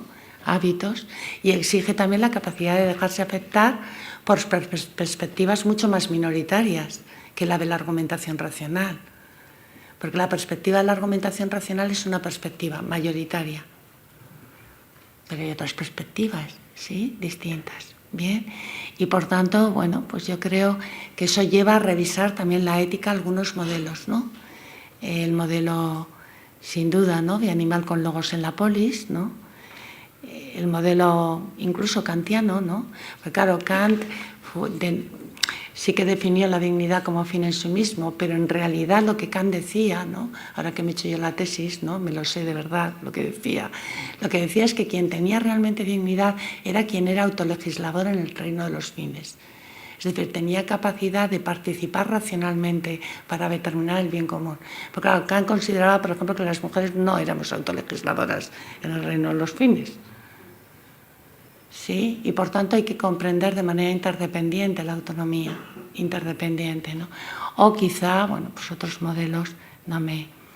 Y la importancia del modelo, del enfoque, no solo de la decisión o de la acción, sino de en qué enfoque esa acción. Hay modelos que en sí hacen daño. Da igual que dentro hagas todo lo mejor posible y tomes las mejores decisiones. Si uno tiene un modelo absolutamente rehabilitador, o un modelo de exclusión, da igual las decisiones que tomemos. ¿Sí? Vale para poco. En un modelo totalmente rehabilitador hay modos de hacer que tienen que ver con un enfoque muy diferente al enfoque de las capacidades, porque el modelo rehabilitador se basa en que evalúes bien los déficits de la gente. A ser posible en un mes en mi comunidad autónoma, porque hay que firmar un PIA. Y entonces el PIA hay que hacerlo valorando bien todos los déficits. Y detrás de los déficits hay que poner las intervenciones. Y sin darnos cuenta, en un mes, una persona que estaba en su casa con capacidades y déficits se ha convertido en una persona de solo déficits. Y todas las relaciones que a partir de entonces tiene son en función de sus déficits. ¿Y sabéis lo que ocurre? Acabamos de hacer un trabajo en la Universidad de Deusto, que el deterioro cognitivo corre que se las pela. Porque nadie se relaciona desde sus capacidades y su identidad. Acabamos de hacer un trabajo, os lo digo así de pasada, ¿no?, en que se ha valorado personas mayores con dependencia grado 3 que se han quedado con prestación económica que tan mala fama tiene, hablo de paso, luego me podéis criticar, en su domicilio. Y personas con grado 3 que han ido al centro residencial. Los indicadores de salud claramente son mucho mejores en el centro residencial. El deterioro cognitivo se ha multiplicado por 3 en el centro residencial respecto al domicilio. En un año ha perdido su identidad 3 veces más que quien se quedaba en su casa. ¿Sí? Por tanto, tenemos que tener cuidado con los modelos, ¿de acuerdo? Cuidado con los modelos, porque hay modelos que reducen a la persona, son modelos sanitarios. ¿Está mal el modelo sanitario? No, para las políticas sanitarias. Está muy bien el modelo sanitario para las políticas sanitarias, el modelo educativo para el sistema educativo. ¿Se entiende esto? Pero no es nuestras políticas. Bien, bueno, y por tanto el enfoque tiene que ser otro. Bueno, y por tanto, además de hacer juicios, hay que ver cómo se van a hacer esos juicios. Y esta quizá es la gran aportación de los comités de ética en servicios sociales.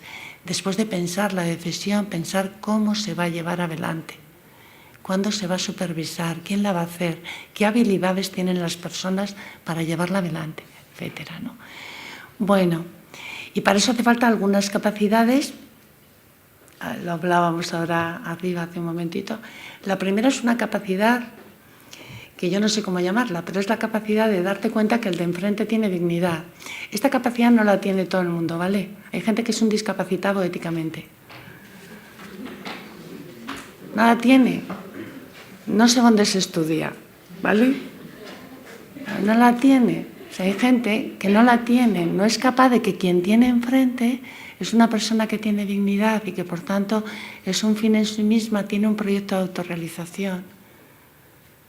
¿Sí? Y que por tanto lo que me corresponde es ser bacteria o buscar las bacterias necesarias para que pueda llevar adelante ese proyecto. Bien, bueno. Y hace falta una segunda capacidad, que es la de desarrollar, bueno, lo que decía ya Elaine Entralgo, ¿no? Que es una simetría relacional, ¿no? Que no es solamente dejar al lado el paternalismo, sino ser capaz de darme cuenta de que esas personas dependo de ellas y somos interdependientes ella y yo. Que no es que ella depende de mí y yo dependo del ayuntamiento que me paga, no es así. Sino que mi proyecto de autorrealización, en gran parte, se juega en mi vida profesional. En gran parte, en mucha parte, porque son muchas horas de muchos años. Y que por tanto se juega en la interrelación por las personas. ¿Sí? Por tanto va más allá de reconocer su dignidad, sino de reconocer lo que esas personas aportan en la relación conmigo, especialmente aquellas que no podemos capacitar para que vivan una vida autónoma o que no podemos integrar de manera adecuada y que tenemos que proteger. Acabo ya, creo que la mayor aportación, pues parafraseando palabras de Paul Ricoeur y de Ignacio Ellacuría, es pasar, ¿no?, de una concepción de la atención o de la intervención social, de cargar, ¿no? Cargamos socialmente, ¿no? Cargamos con María, cargamos con Juan, ¿no? Tenemos que utilizar muchos recursos, no sabemos de dónde los vamos a sacar, no va el dinero, las familias, ¿no? A hacernos cargo de la realidad personal y social de las personas para encargarnos de que tengan una vida autorrealizada con y para otros en instituciones que sean justas. Y esto es difícil, pasar del cargar al hacerme cargo y para por fin encargarme. Bueno, pues gracias, graciñas y nada más.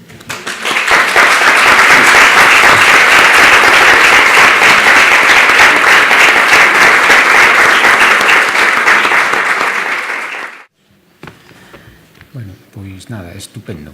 Xa temos unha estupenda intervención é realmente estimulante. Eu creo que xa suxire bastantes liñas de non só de pensamento e actuación, senón tamén a oportunidade de pedir que desenvolva ou que detalle algún dos aspectos aquí aparecidos ou contrastar algunhas experiencias dos membros do auditorio. Polo tanto, abres unha quenda de preguntas o máis numerosa que se poda.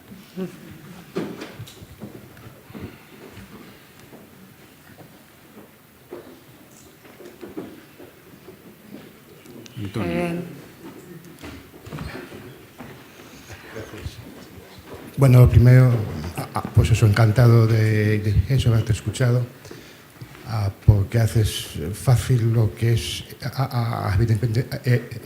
evidentemente complejo. Has hablado del cuidado y yo creo que hemos pasado, lo acabas de comentar ahora, a un modelo en el que al cuidado se llevaba a cabo en el seno de la familia. Debido a transformaciones sociales, especialmente en el caso de las mujeres, se ha pasado al cuidado institucional. Y estamos viendo que el cuidado institucional no es suficiente para facilitar esos proyectos de vida. Y incluso a veces interfiere con ellos. Y estamos valorando el que ese cuidado vuelva de alguna manera a la comunidad. Pero el modelo social ya no es el mismo. O sea, ya no hay ese seno familiar que acogía a las personas en situación vulnerable. Y yo no sé cuál puede ser el camino que haga compatible el que lo acabas de comentar. En un año se triplica el deterioro cognitivo en un centro residencial. ¿Cuál podría ser el camino en el que se pueda recuperar ese cuidado en la comunidad? Ya no digo en la familia, posiblemente haya que buscar a un modelo mucho más amplio, pero es un poco complejo. Bueno, no me voy a extender mucho por si alguien quiere comentar más cosas, pero bueno, creo que esta es la tarea fundamental de los profesionales de servicios sociales y creo que no es fundamentalmente de los políticos. Empiezo diciendo esto, ¿vale? O sea, creo que igual que en el medio sanitario, los profesionales sanitarios han ido investigando y evidenciando científicamente cuál es el mejor modo para proteger el bien de la salud, nos toca a los profesionales de servicios sociales estudiar, investigar, adquirir capacitación para ir desvelando con evidencia cuál es el mejor modo para mantener las interacciones sociales de las personas. Esto lo digo de entrada, porque creo que la primera responsabilidad es con nosotros, ¿me explico? Es con nosotros. O sea, yo creo que realmente debiéramos de tomarnos en serio la investigación en servicios sociales, la capacitación y la cualificación. Y si después de que hay evidencias los políticos o los gestores no nos hacen caso, entonces nos podemos poner a protestar con fundamento, ¿se entiende? Pero creo que esto es así y lo digo aún a riesgo de que me echéis todos los tomates del mundo y no porque tenga ni amigos, ni padres, ni hermanos políticos, ni maridos políticos, no, ni mujeres, ¿vale? Sino porque creo que es así, creo que realmente nos falta, como no puede ser de otro modo. El sistema se ha iniciado hace poquito, el sistema sanitario lleva un montón de años y no se puede exigir al sistema de servicios sociales que en un tan breve periodo de tiempo tenga el nivel de evidencia científica. El otro día me decía un amigo, ¿no?, que tiene una hija que ha hecho trabajo social y otra hija que ha empezado medicina y me decía, jo, es que la que ha empezado medicina es que se monta en hombros de gigantes. Y la profesión de trabajo social pues tiene poquitos años todavía, ¿me explico?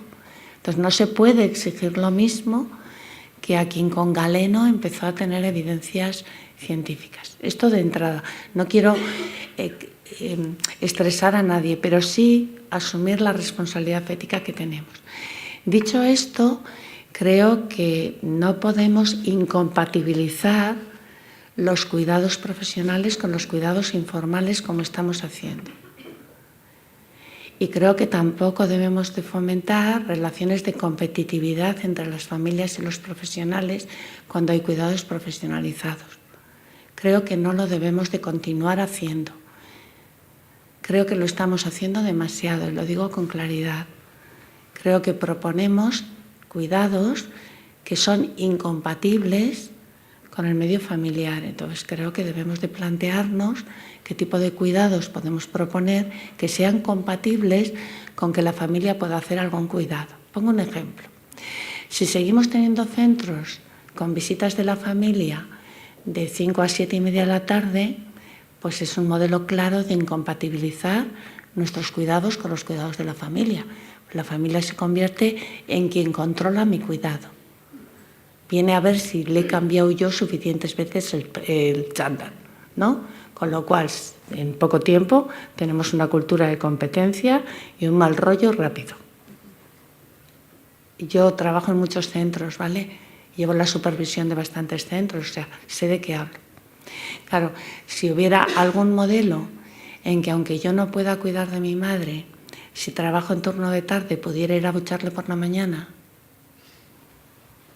¿cómo empieza a verlo? O pudiera ir a darle la cena, o después de trabajar acostarle, quizá la cosa fuera de otro modo. Entonces, creo que también es, en parte, siempre echamos la culpa a que ha cambiado la sociedad y a las mujeres, pero creo que en parte también es por el modelo que nosotros hemos iniciado. Es un modelo, como dice una amiga mía, trabajadora social, que debíamos de haber aprendido de los menores. De los menores, como he dicho en esta fundación, hace mucho que se aprendió que la situación no era meto el cuchillo, cojo al menor y me lo llevo. Se aprendió hace mucho esto. Y hemos tenido que dar la vuelta al modelo, ¿me explico? Y hacer modelos de menores en el ámbito familiar, con educadores de familia, con familias de acogimiento, con lugares de mediación. No podemos hacer ese modelo para el resto de las dependencias.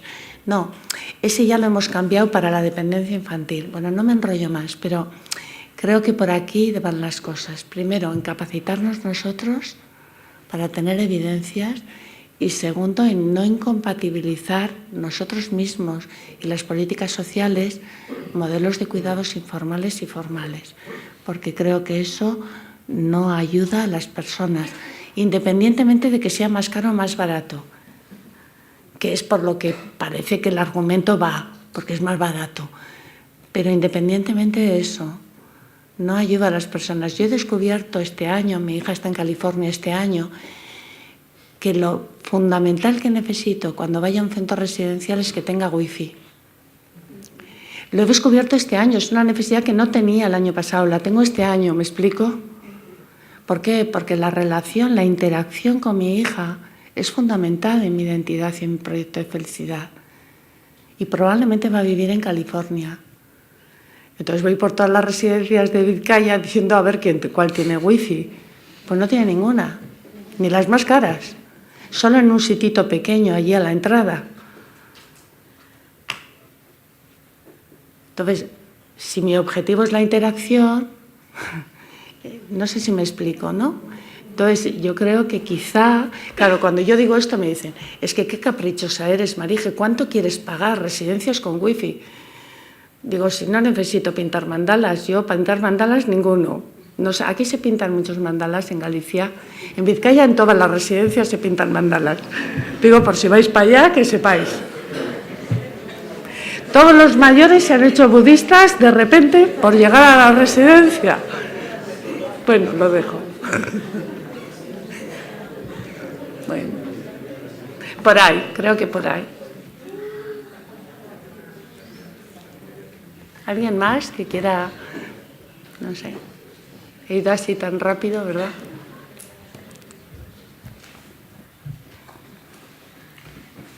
Yo tengo una pregunta, Marisa, que es, hay responsabilidad de los... Bueno, tengo dos. Una es la responsabilidad de los profesionales. Sí hay responsabilidad de los profesionales, pero hay una responsabilidad cívica, por decirlo de algún modo, que es justamente el modelo de cuidado que queremos. Hasta ahora hemos primado un modelo de agudos, por emplear de terminología, cuando el modelo que necesitamos es un cuidado de la salud crónico, un cuidado crónico de la salud, porque es un cuidado a largo plazo. Eso no significa abandonar el modelo sanitario, faltaría más, pero sí prestar más atención. Y esa es la primera decisión política que tiene una sociedad, o sea, dónde destina sus recursos. Entonces, ahí también tenemos una responsabilidad los ciudadanos. Probablemente es una responsabilidad que depende de las reacciones de los profesionales que nos pueden orientar, que son los que saben. Pero creo que hay también una cierta responsabilidad ciudadana y política en ese sentido. Eso sería una cuestión a valorar. Y la otra es, si nos puedes decir brevemente qué aporta o qué características tiene un comité de ética e intervención social, no características de funcionamiento, sino algún problema o alguna intervención típica para, bueno, para mostrar cuál sería su contribución al trabajo de un profesional. Muy bien. Porque eso nos Sí. ha pasado más. He pasado rápido por esta parte, porque, bueno, no quería. Nosotros hicimos un pequeño trabajo con los profesionales en el Comité de Ética en el año 2007, con los profesionales de los servicios sociales públicos. Entonces, bueno, pues revisando la literatura, sobre todo de otros países, y viendo un poquito cuáles eran los problemas que aparecían y los que a nosotros nos parecía que podían ser los que se vieran, pues pusimos todo un listado de problemas que se pudieran dar y pedimos a los profesionales, de manera anónima por supuesto, que por una parte nos dijeran cuáles eran los que a su juicio eran los más frecuentes y después de haber elegido los más frecuentes eligieran entre ellos los que a su juicio eran más graves porque atentaban más contra la dignidad de las personas. Entonces definimos la gravedad o la severidad así, lo que para ellos atentaba más contra la dignidad de las personas. Es cierto que no estaban en esta encuesta las trabajadoras sociales de base, sino solamente trabajadoras sociales y todo el resto de profesionales que trabajaban en el ámbito especializado. Lo digo porque quizá sí que había educadores de barrio, pero bueno, quizá cambiaría si se hubiera introducido este colectivo, que no lo hicimos porque no teníamos el listado, porque ya sabéis que ahí las competencias municipales van por un lado, las de Diputación por otro, y no podemos conseguir la base de datos, ¿vale? Bueno, entonces, fijaros, ¿no? La primera era la actitud que los profesionales adoptaban ante las agresiones de unas personas usuarias a otras. Es decir, el nivel de castigos que se hacían. Para entendernos en rápido, ¿me explico? O sea, qué castigos se utilizaban con el fin de que, como esta persona ha agredido a otra, parece que ya puedo hacer cualquier cosa porque el no agredir a otro es como mi mayor obligación, proteger que al otro no le hagan daño. ¿Me explico? Bueno, el segundo era la negativa al tratamiento psiquiátrico en personas usuarias con problemas de conducta, que veis que tiene que ver con lo anterior. Bien, esto les generaba muchos problemas vinculado a lo anterior. Por otra parte, cuando eso se unía, que bien. El tercero es el ajuste, la distribución de cargas de trabajo y la organización de los recursos humanos a las necesidades. Fundamentalmente, como las cargas de trabajo no tenían que ver tanto con las necesidades de las personas, sino con el modo de organización del centro. ¿Sí? No porque trabajaran mucho o poco, no era ese el problema, sino que los ajustes de trabajo no estaban hechos tanto en función de las necesidades de las personas, sino en función de la organización del centro. Los intentos de salidas en centros abiertos por parte de personas con competencia limitada, es decir, había muchísimas personas, por supuesto sin autorización judicial, esto lo hemos trabajado bastante, y también sin incapacitación, que estaban encerradas porque su familia les había prohibido que salieran para cualquier cosa e intentaban salir.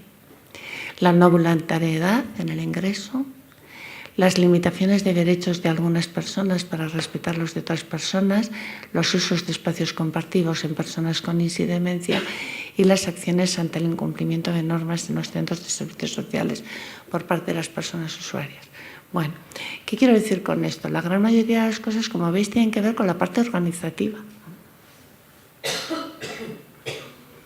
O sea, son muy distintos a los... Había las ondas, la sedación, ¿me explico? Las sujeciones, o sea, os podéis imaginar que en el listado había muchos problemas que tenían que ver con lo que nosotros habitualmente hacemos, los problemas en la bioética. ¿Me explico? Sin embargo, los problemas fundamentales de servicios sociales eran de convivencia en situaciones donde la gente vivía mucho tiempo. Es decir, los espacios no eran espacios, parece, organizaciones pensadas para que la gente conviviera varios años allí, ¿me explico? Y esto lo percibían los propios profesionales como algo grave. ¿Sí? Entonces, lo que quiero decir con esto es que vuelvo a la idea anterior, ¿no? En servicios sociales la interacción, si yo voy a vivir 5 años en un centro, 10 años en un centro, voy a tener una auxiliar domiciliaria durante los próximos 6 años que va a ser la misma, ¿me explico? Los problemas tienen mucho que ver con la interacción, ¿sí? Y luego, en la práctica, más allá del cuestionario, nosotros los casos que más vemos son de 2 tipos. Un tipo es las personas que no se ajustan a ninguna de las prestaciones. Entonces los profesionales, este no es nuestro, entonces lo traen al comité, porque los profesionales sienten que esa persona está en una situación de gran vulnerabilidad pero no encaja en ningún sitio. Entonces todos los años tenemos 5 o 6 de este no es nuestro. Tenemos un niño que no es nuestro, tenemos una persona con discapacidad que no es nuestra, tenemos a alguien en el albergue que no es nuestro, porque tiene una demencia avanzada y duerme en el albergue. O sea, en todos los sitios hay gente que no es de nadie. Entonces, la frase es esta: tenemos uno que no es nuestro, entonces no entra en la casilla. Nos parece mal dejarle de atender porque tiene necesidades. Ahora mismo tenemos un caso así, ahora mismo, de un chico con discapacidad intelectual que agrede de manera fuerte a su madre y que lo que solicita es que vaya al centro de día para que no le agreda. Para que no le agreda a ella, quiero decir. Entonces, bueno, este es muy frecuente, ¿no? Personas que no encajan en ningún sitio y que los profesionales se dan cuenta tienen un problema ético porque no está donde debía estar. No hay posibilidad de hacer una excepción a la normativa de ese centro. Y les parece mal dejarle sin prestación porque es una persona que realmente la necesita.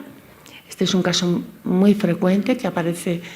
Y luego, casos de malos tratos en todas sus situaciones. O sea, malos tratos por acción, malos tratos por falta de cuidado, malos tratos por tutores incapacitados, malos tratos por tutores sobrepasados con una sobrecarga que no pueden con ella, malos tratos por falta de atención a las necesidades básicas al alta de un hospital, ¿no? Llegó un informe de un señor, ¿no? Y yo, es de él, no es mía la frase, de un médico que nos decía: estoy cansado de firmar altas hospitalarias donde pongo alta en lo que yo considero que es abandono. No puedo seguir poniendo alta éticamente en situaciones que yo considero que es abandono. Lo he llevado al comité de ética de mi hospital y me han dicho que esto no es de aquí. Entonces nos lo traía, ¿no? Entonces esto es lo más frecuente, o sea, situaciones de daño, pero también situaciones de desencaje, de personas que no, y que nosotros lo que hacemos es intentar orientar hacia, bueno, cómo se podría justificar una excepción. ¿Me explico? Entonces nosotros hacemos informes diciendo: creemos que éticamente por esto, podrían justificar una excepción en ese centro de lo que sea, ¿no? De toxicomanía. Tengo ahora Luego hay algunos casos pequeños de conflictos con familias, bueno, pequeños en menor número, de conflictos con familias, de problemas que tienen que ver con el tema de la confidencialidad o la intimidad, pero los más numerosos son estos.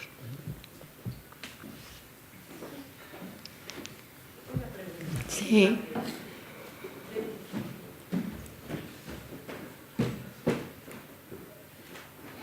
Teniendo en cuenta lo que estabas aportando ahora, ¿no? La diferencia... Hablo alto, si no...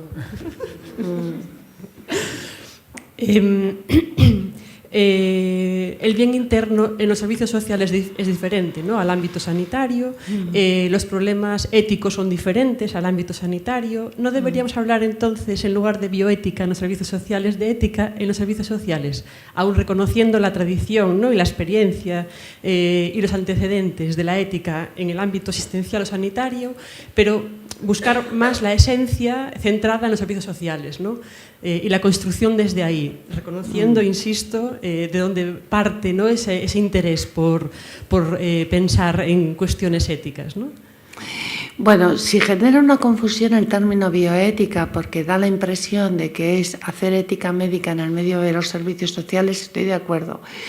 Pero yo reivindicaría la palabra bioética para los servicios sociales porque es la ética de la vida, ¿no? Y la vida tiene, como dice Diego, dos valores. No es un valor, son dos valores. Uno es la vida biológica y otro es la vida biográfica, ¿no? Y yo creo que en servicios sociales nos ocupamos mucho más, también en la bioética, el principio de autonomía es un principio obviamente fundamental, ¿vale? Pero no se hace cargo de él, se respeta, se potencia la autonomía, pero no se hace cargo de él como nos hacemos en servicios sociales, ¿no? Entonces yo sí que creo que el término es correcto, el de bioética, a mí me gusta, pero aclarando bien que no estamos intentando decir ética médica en servicios sociales, ¿me explico? Sino que estamos intentando decir la aplicación de la ética a la vida biográfica y comunitaria interdependiente de las personas, ¿me explico? Porque la vida es así, he empezado por ahí, ¿me explico? La vida es así, la vida es interdependiente, la vida es en común, la vida es en una biografía, ¿no? Y desde ahí yo creo que el término es adecuado. No sé qué opina José Antonio, que seguro que ha reflexionado sobre esto más que yo y puedes dar tu opinión, que estás aquí en la mesa, pero a mí me parece bien, también porque es una disciplina muy joven y creo que si rápidamente la desdibujamos o la cambiamos no va a terminar de tomar la fuerza suficiente, yo soy profesora de ética, que tienen otras éticas aplicadas, ¿me explico? Entonces creo que también tiene como ventaja, entendiéndolo bien, que puede dentro del corpus de la filosofía y en concreto dentro del corpus de la ética, pues, bueno, tener más significatividad, ¿no? Pero creo que es importante la apreciación que has hecho, esta es mi opinión. No sé qué opinas tú. Sí. Eu opino o mesmo, creo que paga a pena pregar bioética por esa razón que dixo, a verdade que a distinción entre vida biolóxica, biográfica e vital, e logo porque o fin da bioética, a diferencia da ética en xeral, é o cuidado da saúde, da vida e da saúde. En realidade, cando ela fala de interacción ou falamos do benestar ou calidade de vida, o que decimos é unha noción biopsicosocial de saúde, por exemplo. Entón, aí creo que bioética engade ou subliña unha parte que se perde co termo da ética. Probablemente é moito máis sinxelo navegar nun lago que nun océano. Entón, está ben delimitalo. Me parece que é un acerto falar de bioética en servizos sociais. Entón, é tamén dúbida, non é? Moi bien, moi bien. Claro, se é a ética da vida e compartimos a interdependencia e falamos de política social, no de sanitaria, a mí me faltou no discurso onde está o medio ambiente. Porque a nosa calidade de vida depende directamente, ¿sí? As nosas accións sobre o medio dependen directamente, e eu creo que é unha oportunidade tamén, hai que darlle oportunidade no discurso e no comité a non abandonar. Bueno, é unha reflexión, non o teño claro. Tienes razón, sí. Pero non o teño tan traballado como para defender. No, pero lo puedes defender. La ética de la responsabilidad surgió precisamente a raíz de la crisis ecológica a través de un autor, ¿no?, muy importante, ¿no?, que escribió un libro que se titulaba así, ¿no?, La ética de la responsabilidad, Hans Jonas. Entonces este hombre lo que planteaba era esto, ¿no? O sea, que nos responsabilizamos de lo común y en lo común entra el medio ambiente, ¿sí?, como el enfoque correcto para ocuparnos de lo individual, ¿me explico? Y yo creo que en servicios sociales tenemos más esta visión comunitaria, ¿se entiende?, que en la bioética clásica. Pero ya la bioética clásica incluye la ética ecológica, etcétera, ¿vale? El libro del principio de responsabilidad de Hans Jonas puso esto encima de la mesa y a partir de ahí. Pero yo sí que creo que los servicios sociales son en este sentido más holísticos, tienen una visión, un enfoque, ¿no? El enfoque no quiere decir que sea una exclusividad, no, es desde dónde miro algo, ¿sí? Entonces, uno puede mirar una realidad desde muchos sitios, ¿no? Yo os estoy mirando ahora desde aquí y veo algo diferente a lo que sin duda veis vosotros, ¿me explico? Yo tengo este enfoque, estoy aquí. Entonces, cuando yo tengo el enfoque de lo comunitario, de la interdependencia, de la interacción, ¿sí?, percibo perspectivas diferentes que deben de ser contrastadas con quien tiene el enfoque de lo micro, del individuo que en este momento pues, ha hecho, no sé, ¿no?, un infarto de miocardio, y a partir de ahí todo lo comunitario va a modificarse, porque el enfoque es desde el individuo cómo se modifica lo comunitario. ¿Me explico? Bueno, con esto lo que quiero decir es que el enfoque del medio ambiente, el enfoque de la casa común, el enfoque de lo común es un enfoque que tendremos que integrar. Bueno, yo creo que de momento lo tenemos en los papeles y poco a poco pues lo integraremos yo creo que más en la realidad, ¿no? Sí, cómo no. Tendo razón con iso. Eu creo que hai unha vía para integrar o que ti pides, Oli, que é o tema dos determinantes sociais da saúde. Cando nos falamos, tradicionalmente a bioética referiuse, a bioética clínica asistencial, referíase a unha relación bilateral, onde non se falaba de equipos, e se xulgaba todo nas posibilidades do individuo. A toma en consideración dos determinantes sociais da saúde di: a saúde non é unha cuestión de responsabilidade individual, senón do contexto e da contorna onde eu podo desenvolver o meu proxecto de vida. Esa contorna, ese ambiente, a podes entender como unha ética ecolóxica ou podes entendela desde a propia bioética asistencial, chamémoslle así, integrando dimensións comunitarias ou dimensións de medio ambiente. Entón, toda esa tendencia dos determinantes sociais da saúde fai reflexionar sobre aspectos que estaban fora desa relación e permite integrar iso que ti estes a pedir tamén, desde outra lectura distinta, ¿no? El modelo de atención centrado en la persona, bueno, el manual este de Tednos, ¿no? No sé si habéis visto que tiene un capítulo para el tema del ambiente y para la relación con el ambiente en el modelo de atención centrado en la persona, ¿no? Y la verdad es que, bueno, pues yo lo poquito que sé, que es lo que he leído y lo que he escuchado, comparto, doy clase en el máster de atención centrada en la persona, entonces comparto debates y diálogos con el resto de los profesores, pues creo que es muy significativo, ¿no? Allí en algunos centros pues se están haciendo cosas realmente muy beneficiosas para el bienestar de las personas a través de la modificación del ambiente, ¿no? Ahora, por ejemplo, se han cambiado los jardines en un centro de tal manera que, bueno, pues ya los caminos, diréis que es una cosa que es una tontería, pero por fin las puertas están abiertas, con lo cual los niveles de agitación han bajado muchísimo. Porque la gente, antes el jardín tenía un pasillo, como todos los jardines, que acababan en una puerta que estaba cerrado con llave.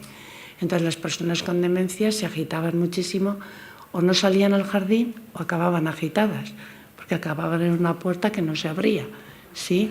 Bueno, pues quien está desarrollando esto ha cambiado el jardín de modo circular, de tal manera que la persona con demencia no termina en la puerta, con lo cual no aumenta su nivel de agitación y la puerta está abierta.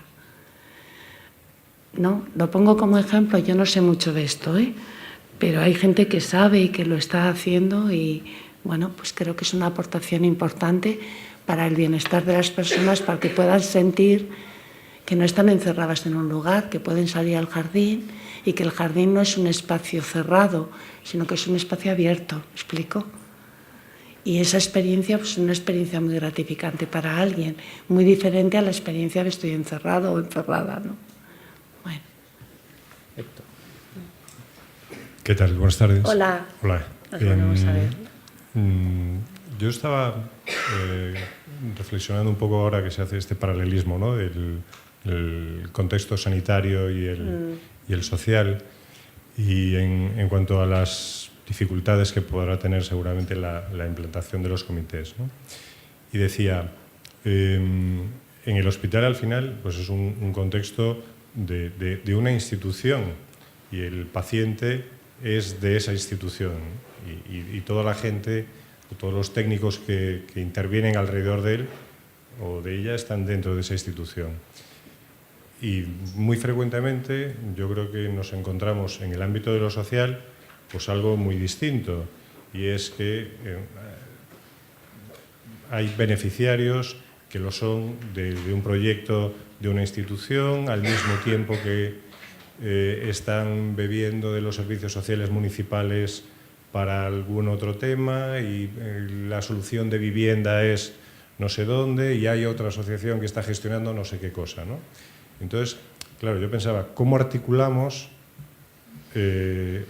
con lo difícil que ya tenemos toda la experiencia de lo que es trabajar en red, el enfoque de ese comité que no está alojado en una institución, porque somos muchos los que estamos alrededor de esos beneficiarios de nuestros proyectos?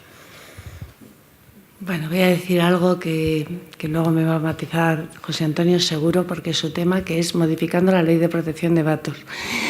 Me explico. O sea, yo creo que el concepto de autonomía tiene mucho que ver con lo que tú has dicho en el medio sanitario. Es una autonomía individualizada que ha dado lugar a desarrollos para la protección de la autonomía que son difícilmente conjugables en el medio de servicios sociales en situaciones de interdependencia con muchos agentes, por ejemplo.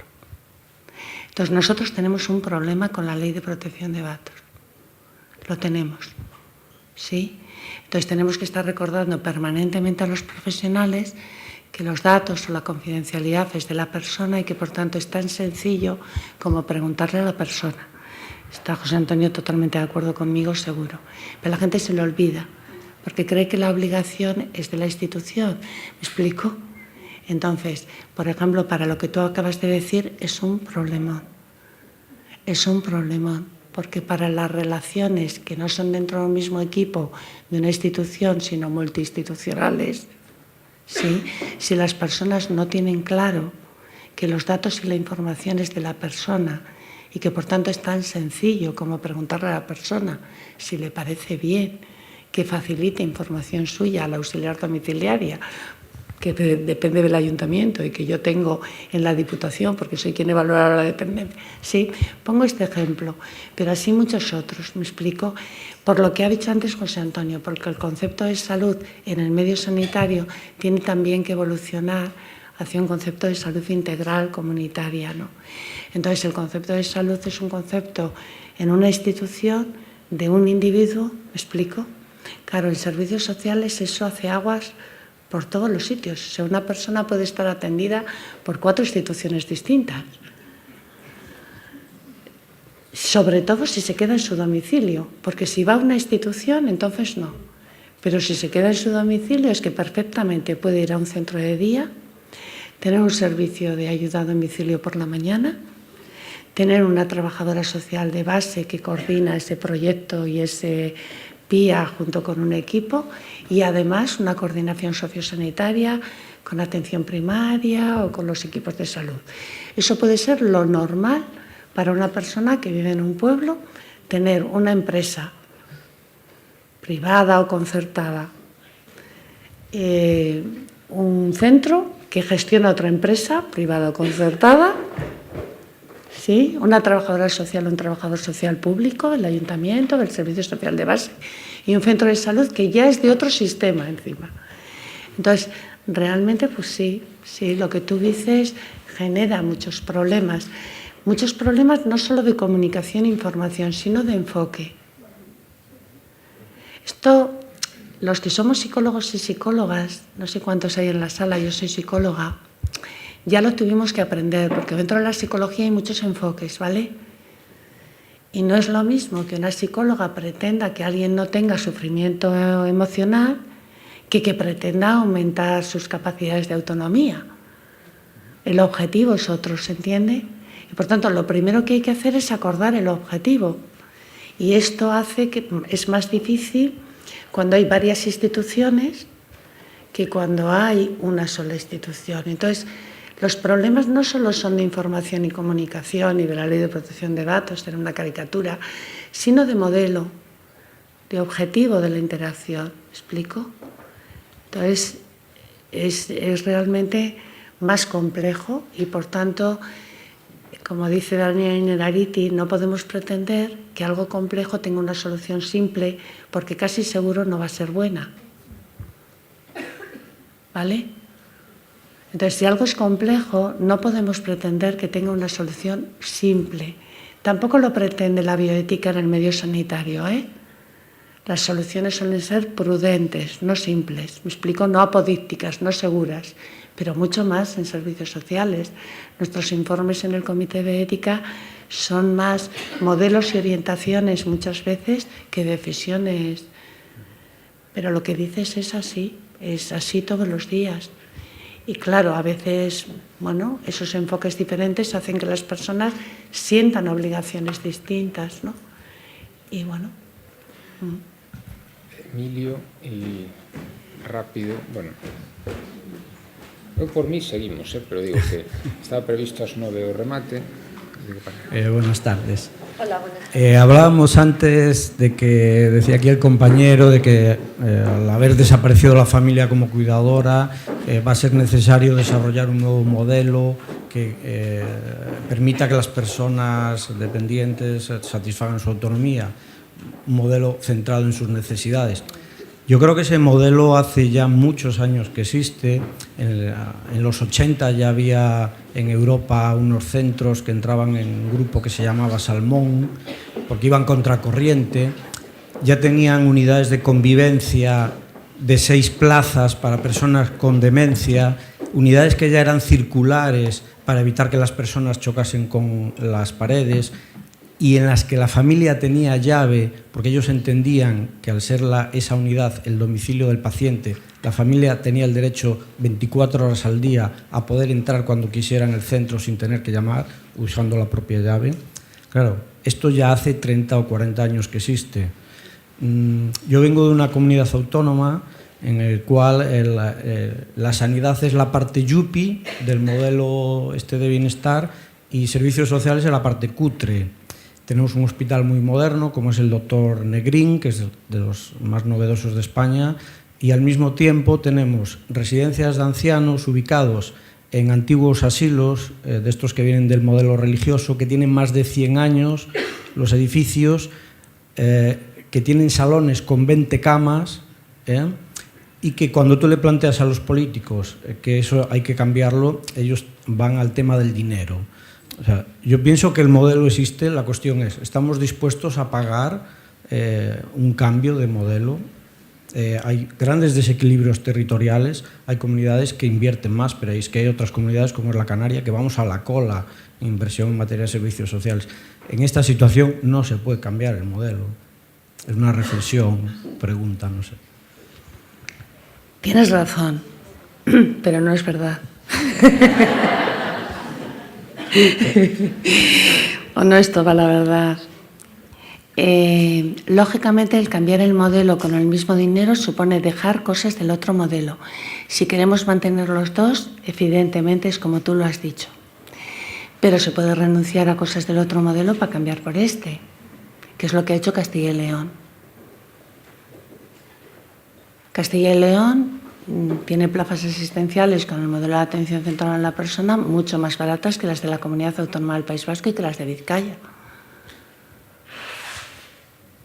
O sea, una plaza residencial en Villalón de Campos, residencia que conozco bien, cuesta casi la mitad que una plaza asistencial en cualquiera de los centros concertados de Vizcaya, de donde yo vengo. Ahora, si queremos hacer las dos cosas, lo de Villalón de Campos más lo de Vizcaya, entonces sí que no da. Entonces, hay una parte que tiene que ver con los políticos y hay otra parte que también tiene que ver, insisto, con los profesionales. Entonces, claro, en Villalón de Campos no solamente hay un modelo de atención centrada en la persona, modelo unidad de convivencia YUPI, europea del norte de Europa, lógicamente, sino hay un modelo de atención centrada en la persona que no es los profesionales nos centramos en la persona, sino las personas se centran en las personas. Entonces se posibilita, por ejemplo, que las personas usuarias puedan cuidar a otras personas usuarias. En mi comunidad autónoma viene Sanidad y te pone 5 reclamaciones una detrás de otra. En la mía, de donde yo vengo, ¿me explico? Entonces, realmente tenemos que pensar qué cosas del otro modelo son imprescindibles, ver cómo nos las paga Sanidad, porque probablemente van a ser de salud, probablemente van a ser de salud. El otro día, yo estoy en el comité de ética del Hospital de Cruces, como ha dicho José Antonio, ¿no? Entonces, el otro día, la secretaria de nuestro comité es intensivista. Entonces, el otro día estábamos con un caso de debate sobre dar el alta o no a una persona en la UCI, ¿no? Entonces, bueno, una cama en la UCI en el Hospital de Cruces, en el Negrín Más, cuesta 1.500 euros al día sin hacerle nada.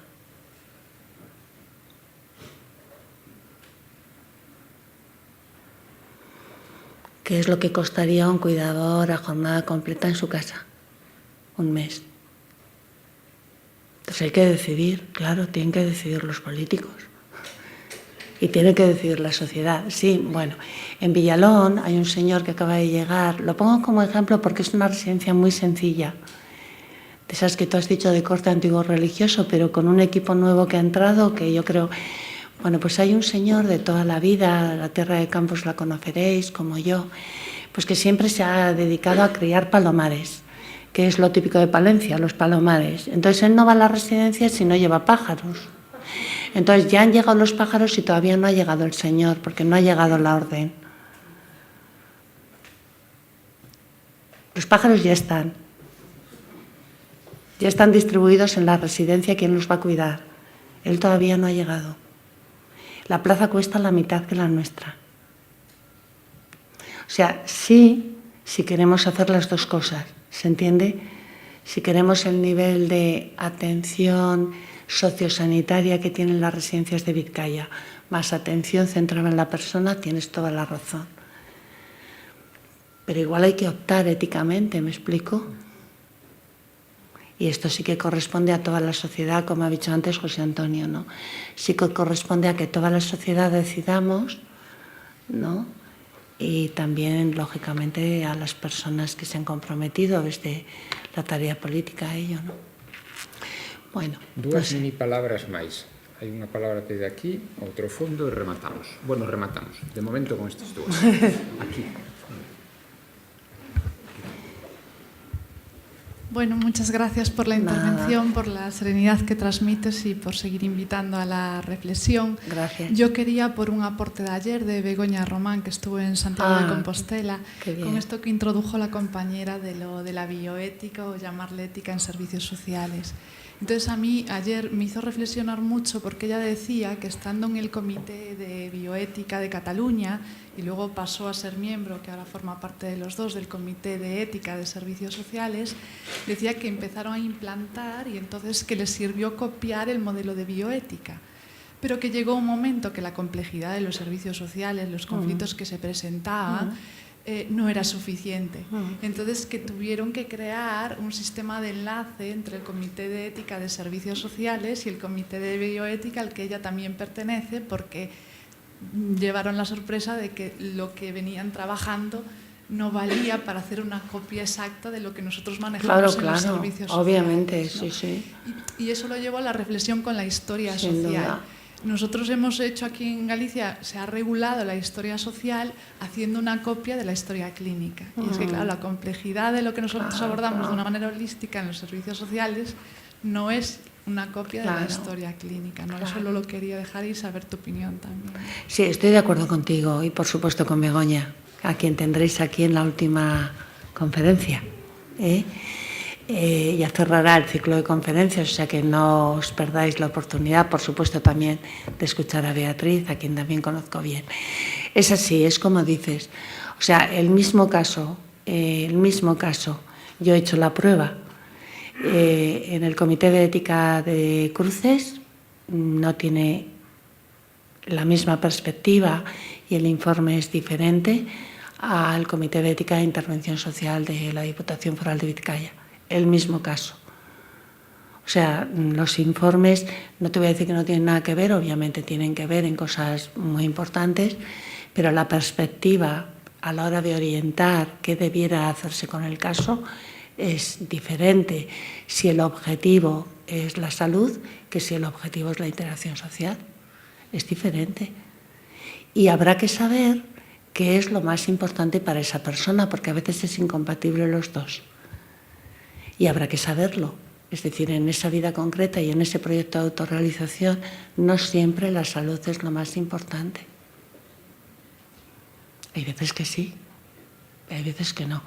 Dejando claro que alguien que tiene mucho dolor no tiene calidad de vida y proyecto de autorrealización nunca, ¿vale?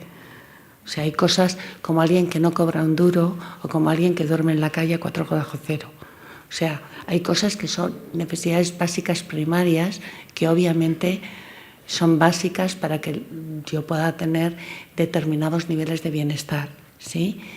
Pero una vez pasado ese umbral, pues hay personas que, bueno, pues las perspectivas no son las mismas, no son las mismas. Y sí que es cierto lo que tú dices. Nosotros ahora hemos hecho allí una coordinadora de comités de ética. Yo llevo la Secretaría Técnica y es un poco lío. Y hemos intentado, bueno, los compañeros del medio sanitario nos han propuesto que entre todos lleguemos a un acuerdo sobre un tema tan sanitario como la orden de no resucitación, para implicar también a las residencias. Y nos está costando muchísimo. Y todos los que estamos somos másteres en bioética. Y nos está costando muchísimo. Y todos con años de experiencia en comités de ética. Y nos está costando muchísimo.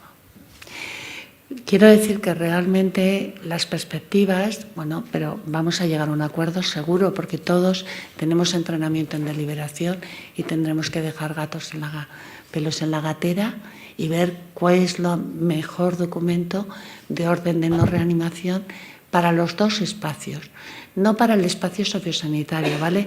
Hay 3 espacios. Uno es el espacio sanitario, otro es el espacio de servicios sociales y otro es el espacio sociosanitario. Son 3, no son 2, ¿vale? Son 3. Esto es importante tenerlo claro. Y entonces es importante que, como queremos un documento para lo que hay en común, que es lo sociosanitario, tendremos que llegar a un acuerdo. Pero tendremos que dejar pelos en la gatera de los dos lados, ¿entiende? Bueno, es difícil, tienes razón, coincido con Begoña. Pero sí que es cierto que eso no quita para que seamos conscientes de que las enfermedades crónicas, en muchos casos, generan niveles altos de exclusión, generan niveles altos de discapacidad, generan niveles altos de dependencia y, por tanto, no pueden ser abordadas ni tan siquiera desde el punto de vista de la salud integral sin tener en cuenta la interacción social de quién va a cubrir esas necesidades. Porque si no, como decía este compañero, que es miembro de un comité de ética, pues seguirá poniendo alta donde él tiene la experiencia de que lo que está haciendo es abandono. ¿Me explico? Entonces, hola, aquí atrás. Mira, yo te quería preguntar, bueno, primero darte las gracias porque fue sumamente interesante y a mí personalmente me aportó mucho. ¿Cómo valoras tú la incidencia de las políticas sociales actuales en el desarrollo de la ética profesional? En el siguiente sentido, realmente, por lo menos desde los servicios sociales comunitarios, el modelo de atención, que debía de ser un modelo de atención dirigido hacia la persona, se ha desvirtuado de tal manera que nos hemos dirigido a un modelo de gestión de prestaciones. Entonces yo quería saber tu opinión sobre la necesidad de desvincular en la medida de lo posible ese modelo de gestión de prestaciones y recuperar ese modelo de atención a las personas para poder realmente, pues eso, defender lo que decías de la dignidad de las personas y realizar nuestra intervención social. Bueno, creo que estamos de acuerdo en el 99,9% de nuestras posiciones por lo que has expresado, ¿no? Como decía antes, creo que lo primero que debiéramos de replantear es si los servicios sociales se reducen a la atención a la dependencia. Esto es lo primero que debiéramos de replantear, porque parece que es lo que ha ocurrido con la llegada de la ley de la dependencia. Y entonces, pues no nos queda más remedio, casi estáis abocadas, las que trabajáis en servicios sociales de base, a gestionar los recursos a los que alguien tiene derecho desde la dependencia, ¿no? Quiero decir que es pronto, o sea que tampoco podemos exigirnos en tan poco tiempo poner en marcha todo un sistema, pero sí creo que es importante que vayamos introduciendo en todas nosotras y en todos nosotros que, aunque esto haya sido el primer atracón, no es lo único de los servicios sociales. ¿Me explico? Lo mismo que lo único de los servicios sanitarios no son los hospitales de agudos. Se hace prevención de obesidad. ¿Me explico? O sea, Creo que esto es importante, ¿vale? Porque si no... Lo segundo, creo que debiéramos de desarrollar sistemas de valoración un poquito más amplios que lo que es el instrumento que está dentro de la ley, que es el que nos aboca al final a todos, menos a los municipios un poco, y depende del presupuesto que tengan, o más bien depende del partido político, del programa que tengan, con lo cual no es universal, ¿no? Pues creo que debiéramos de replantearnos esto. O sea, ¿cuál es la valoración? ¿Cómo hacemos una valoración? Lógicamente la medicina tiene 25 años y ha ido depurando muchísimo. ¿Cuál es la valoración que hacemos de una persona cuando llega al ámbito de salud y cómo vamos completando? Y entonces su historia, ¿no? Es una historia hecha pues con ese objetivo y además, bueno, pues siempre ha tenido una metodología clara, antecedentes, ¿no? Bien. Nosotros yo creo que tenemos que elaborar un sistema de valoración. Un sistema de valoración en donde hay que ponerse de acuerdo todos los profesionales de servicios sociales. Ya es difícil que os pongáis de acuerdo a las trabajadoras sociales, no es por nada, ¿vale? Pero claro, si ya metemos a todos los demás, ¿explico? Entonces creo que esto sería un primer intento. Creo que con esto podríamos reclamar políticas sociales distintas. ¿Nos harán caso o no?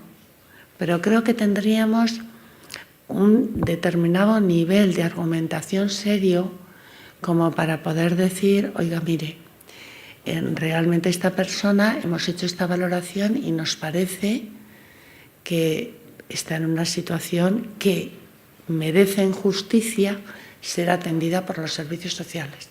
¿Me explico? Porque hasta que no aclaremos esto fue el gran debate en salud mental. Yo vengo de salud mental. En salud mental, el gran debate que se ha convertido en una gran injusticia es el modelo de valoración. Es que se han quedado fuera todos los enfermos mentales. O sea, es la determinación de qué es un caso. ¿Me explico? Es la determinación de quién es la persona que tiene derecho a la prestación en salud mental. Entonces, como la valoración se ha hecho con la CIE 10 y el DSM-4, pues todo el que no entra en alguno de los apartados de la CIE 10 o del DSM-4 queda para los servicios sociales, ¿no? Aquí también, sí, en Canarias seguro, pero aquí también, ¿no? Entonces, claro, creo que este es un esfuerzo importante que debemos de hacer desde mi punto de vista, ¿me explico?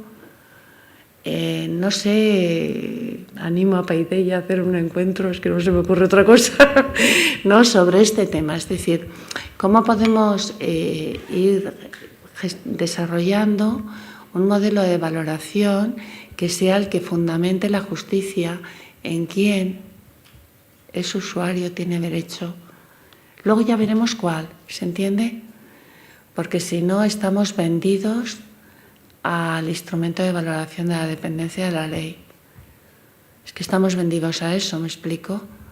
Con lo cual, pues quien no pase por ahí, ahora hemos hecho nosotros otro instrumento.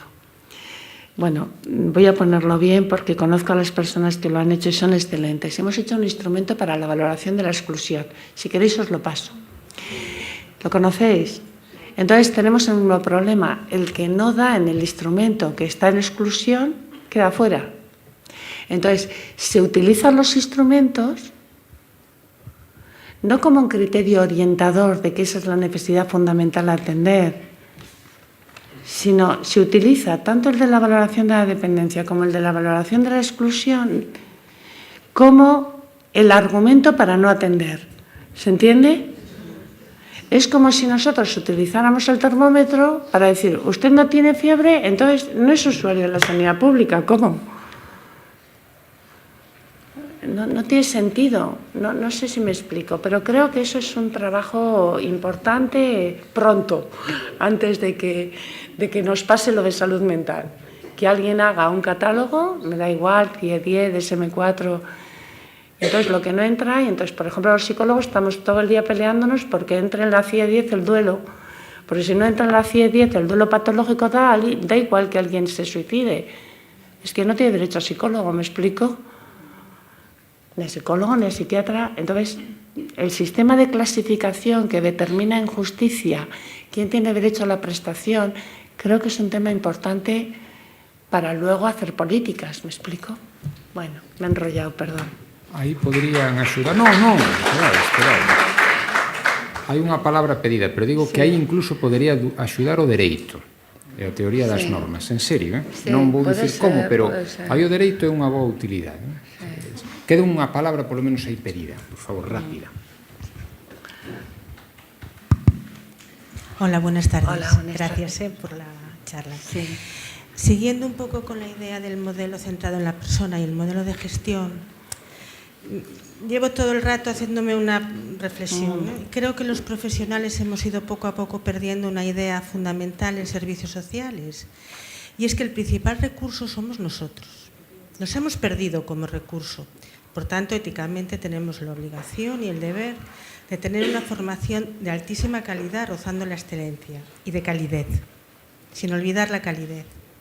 Por ese camino también nos hemos, como estamos absorbidos por la burocracia y la gestión, y es más fácil abrir, decir, al catálogo de servicios.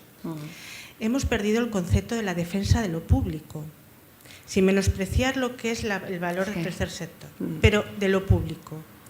Y hemos confundido el trabajo en red con pensar que podemos trabajar con 80 entidades diferentes, a pensar que el trabajo en red es un trabajo de entidades públicas que se dedican a temas sectoriales diferentes, pero que tienen que converger.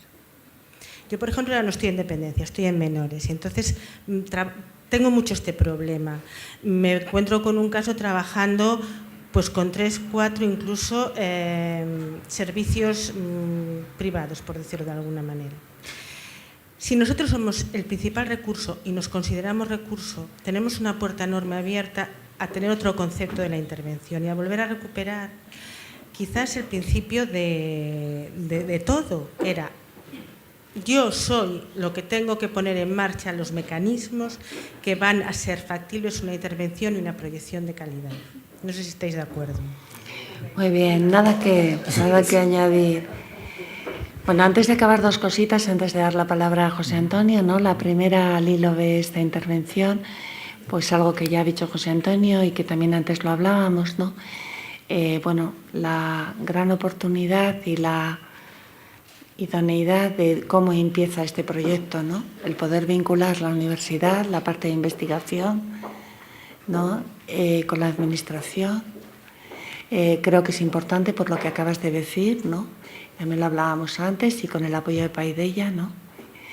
Y luego la segunda cosa, ¿no? Que bueno, antes de acabar me gustaría decir es que, bueno, pues que realmente yo sí que creo que al final hay una cuestión que creo que en este proceso va a emerger y que tiene un gran poder.